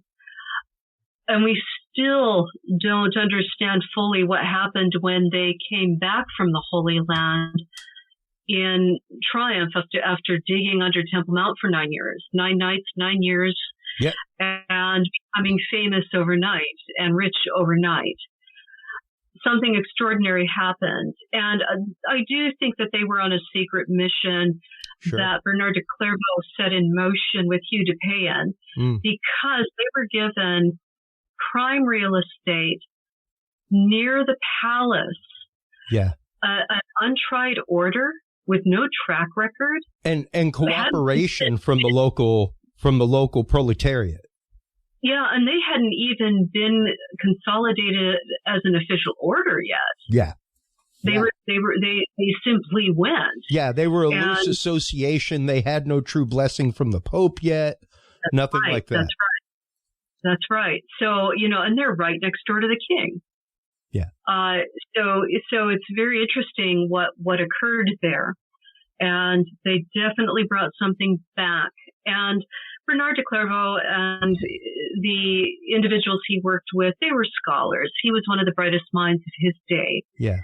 And he, I believe that he thought there was a good chance that sacred objects had not been looted by the Romans, because many objects the Ark was famously not listed by the Romans on their inventory, if I'm recounting that correctly. Yeah. But anyway, it's fascinating what they may have discovered, and even today, no one is allowed to dig, but they estimate there are chambers and tunnels, and I don't know how many football fields can fit onto Temple Mount, it's just huge. Yeah, it's a massive complex. It is. So, but regardless, they brought back mysteries, but I think they had mysteries already, but they wanted to increase their knowledge, their capacity, gain greater prestige. They wanted to go home. And if they believed they were looking for information of a sacred bloodline, then is it possible then that some of them may have been potentially of that line? So many questions and theories abound, but special things were happening there, and we're sitting here talking about the Templars and not the Teutonics, not the Hospitallers, but it is fascinating. Yeah. I'm looking forward to sharing more with you as time goes on regarding Edward III, who created the Order of the Garter. Oh, I do think that that Templarism was alive and well in his household. So I'll have to tell you about that another time. But absolutely, yeah. And we've got you for a little while longer. Like I told you in the pre-interview, I don't necessarily like to tax first-time guests. Sure. We have conversations with guests that can go on for hours sometimes, and they do. And we air all of it, and it's fantastic. But I definitely want us to, because we've got you for about another 20, 30 minutes, I definitely want to start getting into the realm of the Templars voyaging to the Americas.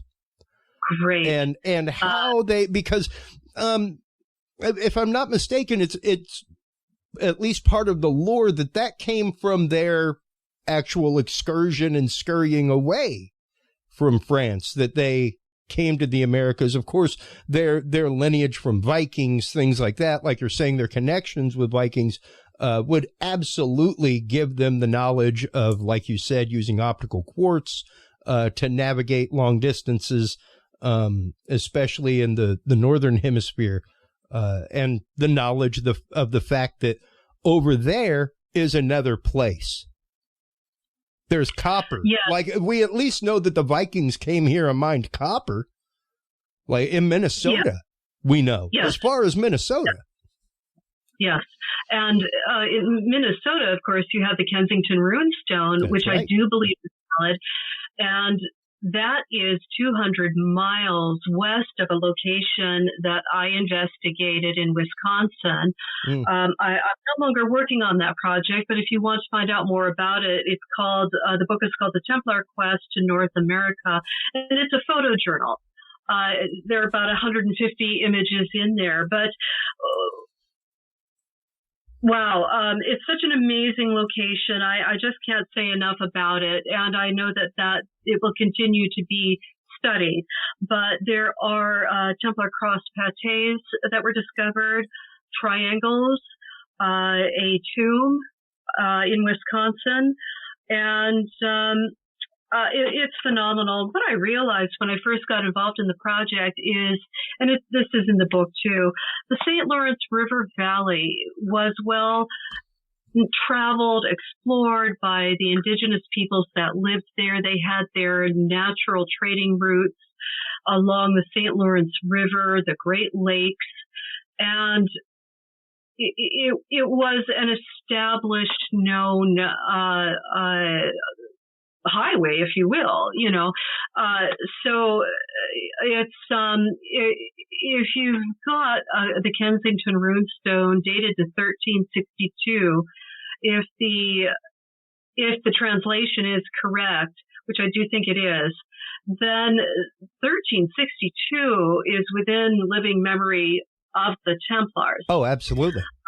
It is. And so if I think that there were voyages that started earlier though, and if you start at Oak Island, Nova Scotia, and head east along the St. Lawrence, you're going to end up following the Native American trade routes all the way going west, and you'll find yourself at the Kensington Runestone. So it's phenomenal, and it's possible. Yeah. On Oak Island, in season 8, they discovered a very large platform of stone. It was stone paved platform. It's I don't know, 4 feet deep. Yeah. It's very skillfully done, more than likely by European hands, and it dates to 1200. Yeah. What in the world is a structure like that doing on Oak Island dating to 1200 that's 100 feet long, that has 30 feet wide, and has, we know now, a couple of routes going off of it? So who would have wanted to have been there? Why would they have been there? One side of the island is deep enough to welcome ships. Small vessels. You would have had to have had your major ship out a ways, but you could row right up to the one side of the island. Yeah. I think that it had been visited over centuries repeatedly, and that knowledge got passed down. The name of the river just off the island on the mainland, Gold River, well, there's your first clue.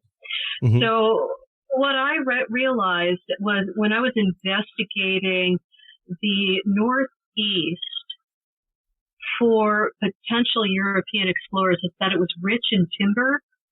It was rich in fur. Yep. An early explorer to the East Coast, European, noted that Native Americans would go out and slaughter hundreds of deer. There was no problem with food. They were healthy. They were plentiful.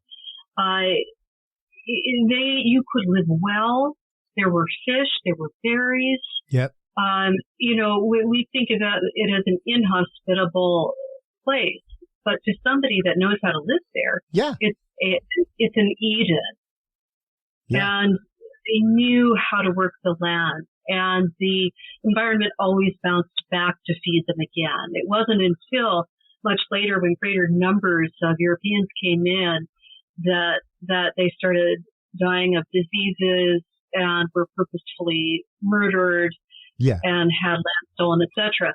But the earlier Templars would have been there as explorers, as traders, information seeking, yeah, and as refugees.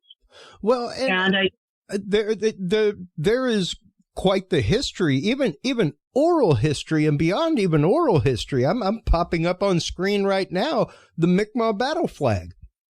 That's the Mi'kmaq flag of the Mi'kmaq Nation right up there in Nova Scotia and everything else is an exact reverse of the Templar battle flag. An exact reverse.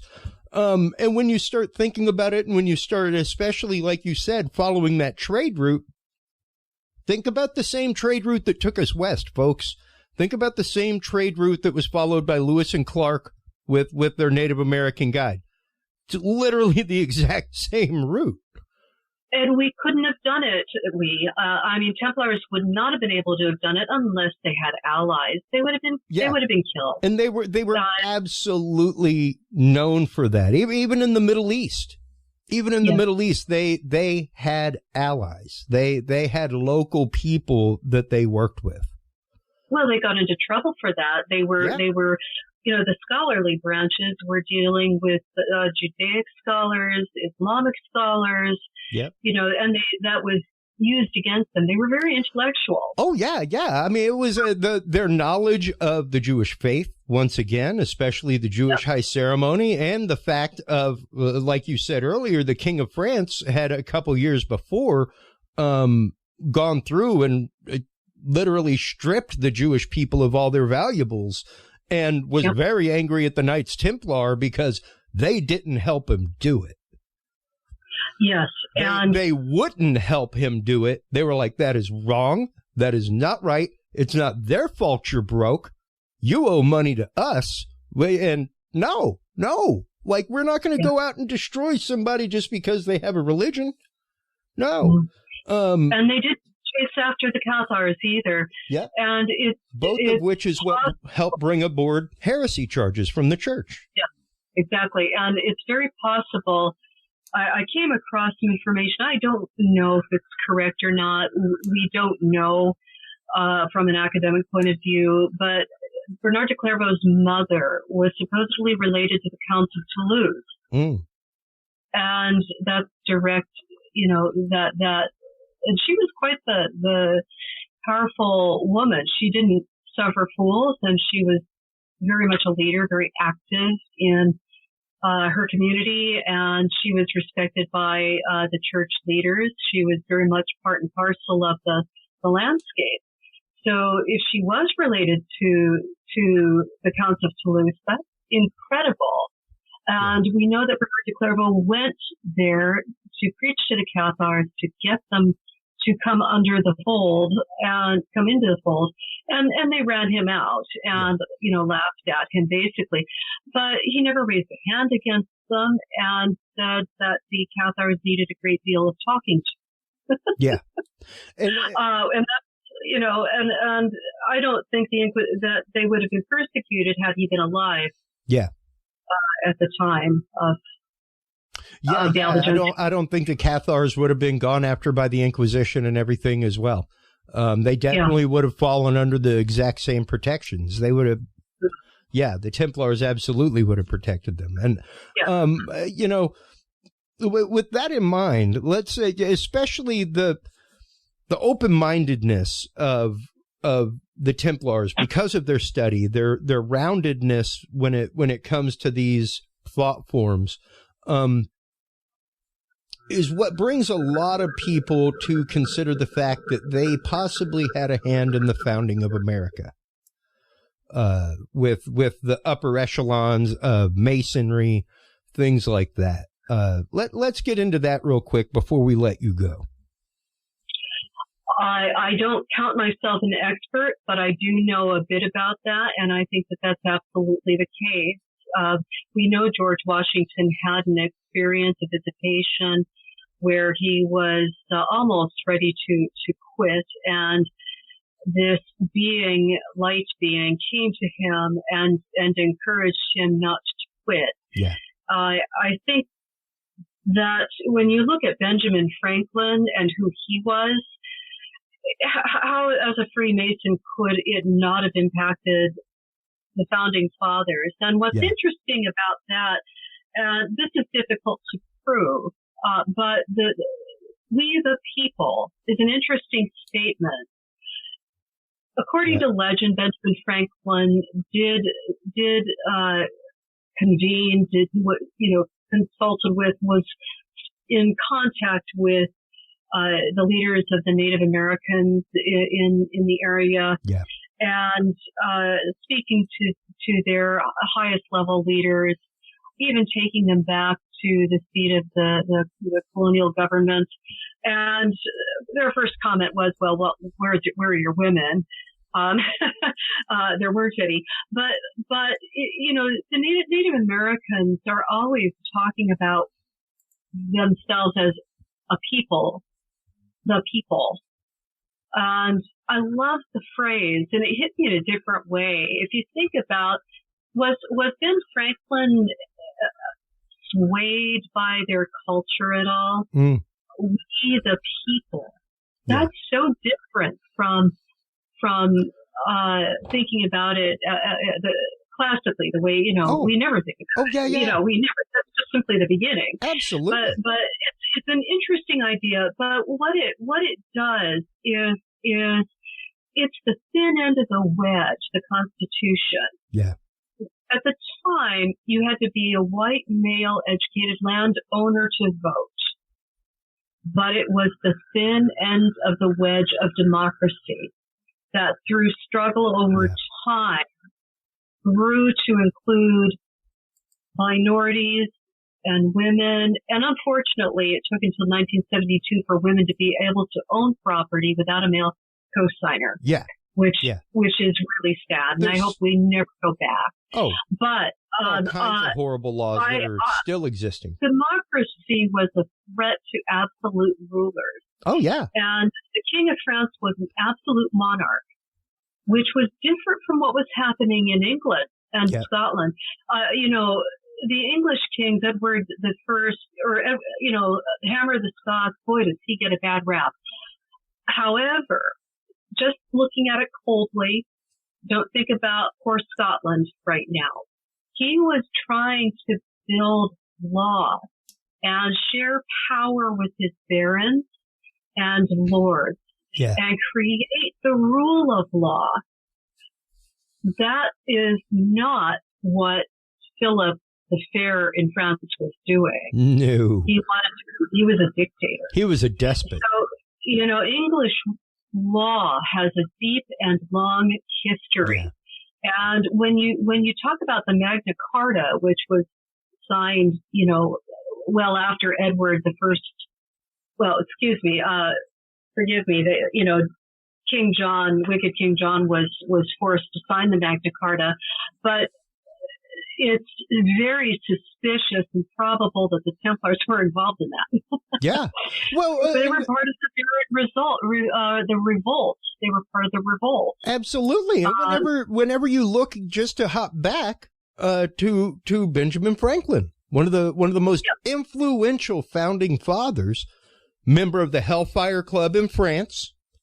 He was the political envoy to France, involved in all deep in French culture and in the French court. I saw to strange, weird ways. And that's just it. Yeah. He had Hellfire Club meetings in his basement. He was a party boy. So, he was definitely he was definitely, quote, a party boy, but it was also one of those, I loved the HBO series Samuel Adams. With Paul Giamatti, because it actually goes into that. He was his envoy, and the one that took over Benjamin Franklin's position. And Benjamin Franklin kept telling him, he's like, oh my God, this is what you come over here and do. You're supposed to be doing the business of America. He's like, this is the business of America. This is how business gets done over here. He understood that. And I also visited Chateau de la Rochefoucauld, which there's a photograph in my second book on the Templar quest of North America. But there is I don't want to call it a plaque, but a vellum place marker in the chateau anyway, that's a shameless photograph of me in the courtyard there. But I found myself standing in front of this very expensive object, and I realized it was vellum, which at the time it was printed could have been done on paper. So they opted to source vellum, which is a lengthy process of skinning the calf and, preparing it to take ink. And they basically, it was a royal archive saying thank you to the chateau for for giving up their copy of Benjamin Franklin's book that was in their library Oh, wow. to the Royal Archive, the Royal Bibliothèque. And it was about how to make money. And it was done for the king at the time, Oh, wow. King of France. Wow. So, yes. Yeah, and that's just it. And the connections of our founding fathers to the Masons, unmistakable. We should really do a whole episode sometime of the connection of the Knights Templar to Masonry, because it's a really interesting topic in and of itself, and one that you really do have to explore deep, because of course it is deep. And Washington D.C. is a map of Freemasonry. Yeah, and absolutely. You brought up tarot cards and the symbols involved that tell 1,000 words. Yeah, it's phenomenal what the culture of Templarism passed down. Well, and the sacred geometry, everything, even the fact of the I'm popping the Three of Pentacles up on screen right now, folks. Even the fact of the Three of Pentacles, the pentacle itself being a 5-pointed star, one of the main images that the Knights Templar used in their constructions and everything else. And of course, people have come to notify that and signify that with Satanism, occult, things like that. But unfortunate and ignorant. Well, I think unfortunately most people have come to associate occult with witchcraft and not the actual meaning of occult. I agree. Which just means like hidden, forbidden. Hidden, and they strove to get closer to God in every way. That's right. That's and right. That was what it was about. Yeah. And when Jesus said, or Yeshua said, you can achieve what I've achieved. Yep. That's quite hard to get one's head wrapped around. But, I don't know anybody that can walk on water. But the men of the Templar order and some of the women that were involved over time, and there were Templar women as well, they were doing everything they could to emulate the life of Jesus. And poor Bernard de Clairvaux really struggled with that himself. He lived incredibly humbly. He lived under a stairwell like Harry Potter did. Yep. He was probably too skinny when all of the prelates around him were fat and wearing silk and jewelry. He was wearing plain white wool. He did not adorn himself, rode on a mule with just a few guards, and only ate fish. He tried to enforce that diet on the Templars, but fighting men couldn't do it, and he had to acquiesce and allow them to have other protein, other red meat. Protein. They just couldn't maintain their physicality without that. Well, so, and that's the practical side of life, all practical and spiritual at the same time. Absolutely. And what a lot of people forget is that practicality is that's something that we always say, whenever you're reading the Bible, any ancient scripture, things like that. You really do have to know the time period in which it was written, the people it was written for, what the culture was, things like that. Exactly. And even to bring this back around to the founding fathers in America and the Knights Templar and the fact that they were a monastic order and an army, on the back of our dollar bill, the unfinished pyramid in and of itself, the whole concept of the unfinished temple, the fact that you are never a finished temple. Exactly. Yourself. There's always that is to go. A monastic concept. That is a concept from the Knights Templar. The whole concept of e pluribus unum, of meaning I am one.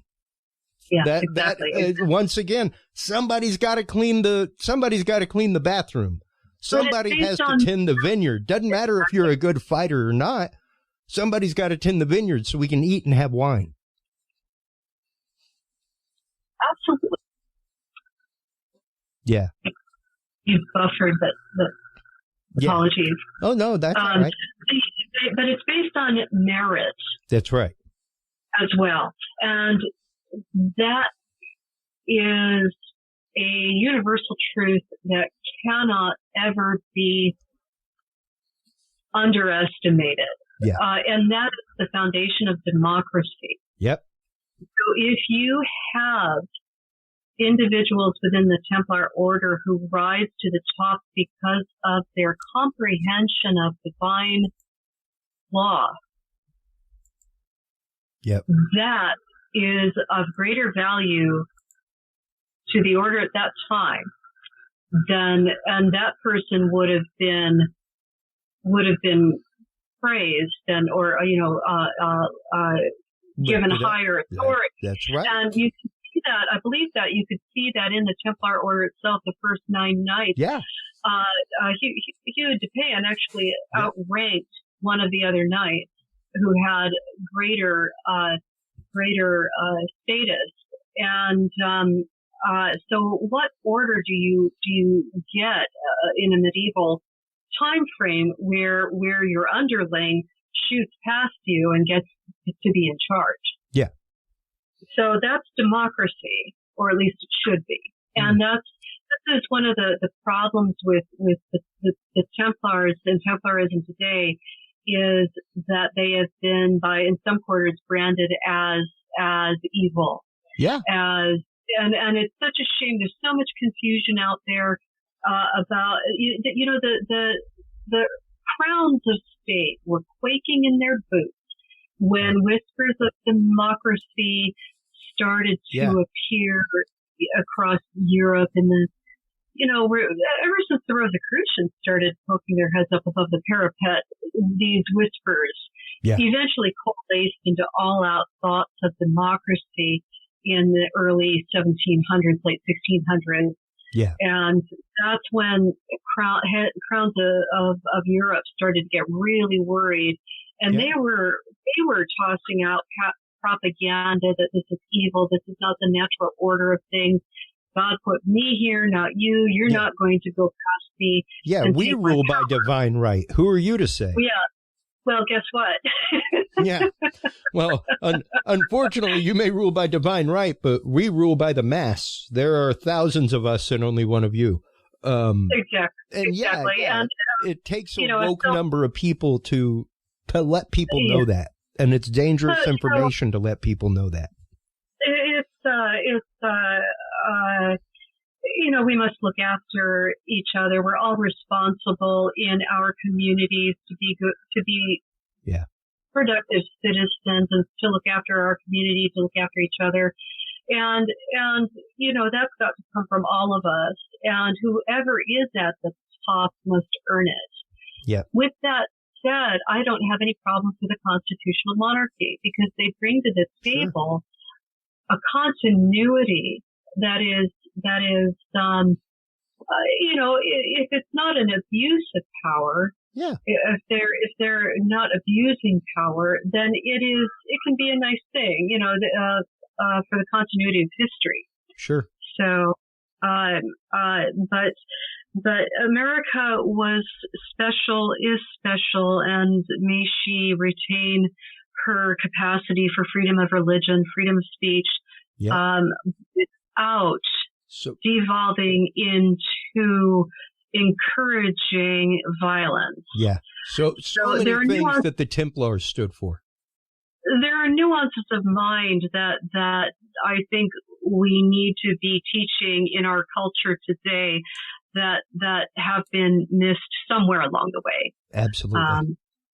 Anyway. Absolutely. No, and that's just it, Gretchen. We have to be willing to have the conversation. We have to be willing to say these things. We have to be even like we say all the time on the show. Historians have to be willing to be wrong. English teachers have to be willing to be wrong. Scientists have to be willing to be wrong. That's part of the process. I mean, one of the greatest conspiracy theories ever that wasn't lifted until the 1500s, folks, was that the Earth was flat. Exactly. It wasn't until Magellan that it was finally proved the fact that it was round and that you wouldn't fall off the edge, you know? So that's pretty recent when you think about human history, when you think about the whole arc of things. It wasn't that long ago that believing teachings like the Templars believed would get you excommunicated. Even all of a decade ago, they absolved Galileo of his excommunication. And who knows, maybe someday, God willing, they will release the soul of Bernard de Clairvaux and the others, you know, everybody that they killed on that horrible, horrible day. Because, they, according to their teaching of excommunication, like they damned their soul. And that's horrifying. That's horrifying. Someday they will lift that excommunication from them, knowing what they did. Yeah, absolutely. And in 700 years, no one thought to pardon them. You know, the Chinon parchment that Barbara Frail brought out, that's wonderful that she did, but the timing was quite odd. That was released in 2007, a year after the Da Vinci Code film came out. So it was a play to try to bring people, to keep people in the church. And, you know, again, I'm not anti-Catholic. I'm just not. And I respect the current Pope for his capacity to try to make changes that are practical and long overdue. Yep. And what people don't understand is that the Catholic Church he doesn't just push a button and things happen. Nope. There are so many different orders. And that's why there are problems with orders in South America, where there are priests who are abusing their power. Yep. You know, same in Africa, same in Asia. And that's the problem. Yeah. So that falls to local authority to do so. And that's what most people don't understand. It's sadly like people that you know, think that the president has sway over everything. No. He doesn't. He's a figurehead. On purpose. Guy's got 10 jobs according to the Constitution. Not one of them is writing a law. Not one. Yeah, absolutely. So it's quite, you know. He's a figurehead. The Pope is a figurehead. He makes no actual decisions. That is what the College of Cardinals is for, folks. That is what the College of Bishops is for. Things like that. The church fathers make those decisions that go into the big green book called the Catechism. The Pope is a figurehead. There have been exactly 2 ex cathedra or from the chair statements in the entire history of the Catholic Church. That's it. You know, and why did it take them until, what was it, 1969 to say that Mary Magdalene wasn't a prostitute? Yeah. And yet it's still being taught around the world in other churches that it is. Yeah. And there are 35,000 different Christian sects in the world. Yeah. So it's a bit rich when one church goes around telling other people, well, you're a heretic and you're not following the correct version of Christianity. It's a little much. You know, a little much. And we're learning today about our ancient past, the Nag Hammadi library, you know, that the Bible was constructed in 325 at the Ecumenical Council, because Constantine made it the law of the land. So, you know,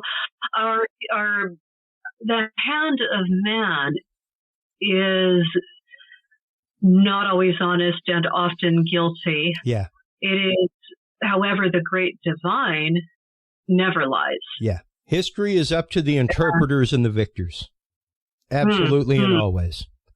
And Gretchen, I cannot thank you for enough for such an amazing episode. Such a great conversation this evening, talking about these things. Man, so awesome. Thank you so much. Tell everybody it is, as always with the end of our guests, it is time for shameless self-promotion. So, while we flash your website up on screen, everybody always knows They can always go to the Curious Realm store to find our guest books. We always embed their books. If you let us, we'll embed your YouTube channel so all of our viewers can find it easily. But let everybody know where they can go to find your books, where they can find your website, where they can come to follow you on Facebook, things like that. Thank you. I am on Facebook. I pretty well live there. I do have a YouTube channel as well.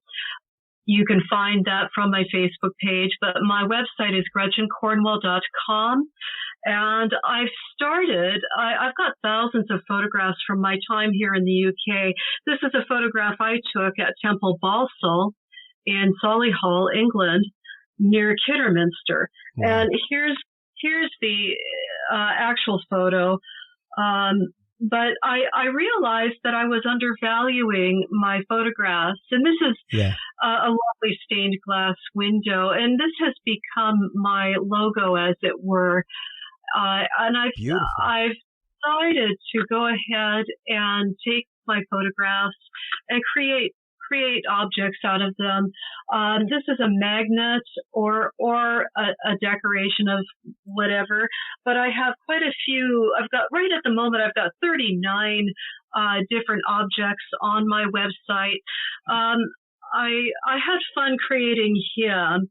He is a fantastic, grumpy-looking Knight Templar, but nobody's cool. But it says, I never underestimate an old Templar. And he just fits the bill. So here he is. He survived 1307. He's training the younger generation of knights in swordplay, in navigation, maybe in sailing, and maybe even mining gold in North America. Who knows? But never underestimate an old Templar. I have that in T-shirt form as well. But I love to travel to castles and Templar locations, and I take hundreds of photographs when I go to a location. And so I'm just starting to develop that more, but my books are there. If you would like a signed copy, personalized, you can order a book on my site or go to Christopher's site to do that. But I'm involved in a documentary that will come out on Amazon in December, I believe. Oh. I will be putting more information on my website up about that. I'm working with a director. His name is Luca Santoni, who has done 2 documentaries so far with 6 million views on Amazon. Wow. You can go to YouTube and watch one of them for free. You can find that on my website. So I will be adding more information about that. But he's coming here on June 9th. To interview me start the interview process for 3 episodes, 3 one-hour episodes. I can't wait to work with him. Wow, that is awesome. Congratulations on that. I am always...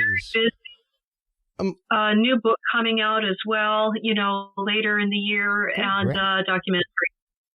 So...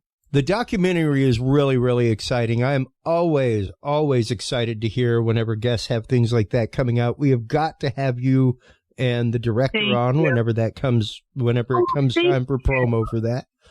Make sure to stop on by patreon.com/Gretchen Cornwall as well, folks. Support her efforts, support things for these documentaries that our guests are making. We always encourage folks, of course, to go out and buy the books. That is the best way that you can support any of our guests' efforts forever and always, is to go buy their books. This is what they do. They spend their lives researching these topics for, well, nerdy folks like us to sit around and read, everybody. So, Gretchen. Well, we're nerds too. Thank you again. Make sure to stop on by, everybody. Check out the Secret Dossier of a Knight Templar of the Sangreal. Absolutely great book. I'm actively going to go and buy myself one of the autographed copies of the photo book. And dive yourself in a little bit, folks. Start reading into a little bit about I'm not saying like go out and become a fortune teller. All right. It's not my thing, but go out and read a little bit about the history of tarot and start reading into the symbology in there, because the stories behind the cards, Like I said, the stories of the Knights Templar are embedded in it. Absolutely amazing. Some great history lessons and esoteric things right there that you can find in your local places. Gretchen, thank you again. Please do hold the line while we close things out. Stop on by, everybody. Check everything out at curiousrealm.com, curiousrealm.com/store for all the books from our guests, as well as our great merch. You can go to Curious Realm 24/7. That's one of my favorite new things. We now officially, good Lord, Dudes and Beer, you can listen to for a month and a half and never hear the same content. As of right now, you can listen to Curious Realm for a day and a half and not hear the same content. So we now have a shuffle player on our website. Stop on by and check that out. curiousrealm.com/24-7. curiousrealm.com/live for all of the live broadcasts that we do every week, as well as the upcoming live stuff from events. Thank you so much, everybody. Keep tuning in. Take care of yourselves. Take care of your families. Take care of each other. And remember, stay curious. We'll talk to you soon. Bye-bye. Thank you for tuning in to this episode of The Curious Realm. Stay tuned for more guests, forbidden topics, and hidden truths. Download the official Curious Realm app and view the Knowledge Vault on our website, curiousrealm.com. Follow us on social media by searching Curious Realm. Curious Realm is available on your favorite podcast services, as well as YouTube, Roku, Amazon Fire, and Apple TV through the APR TV app, available on all app markets. Curious Realm is a proud member of the HC Universal Network family of podcasts. For more great content or to become a sponsor of Curious Realm or other podcasts, visit hcuniversalnetwork.com today. Thanks for listening. Stay curious. And remember, the other side is always watching.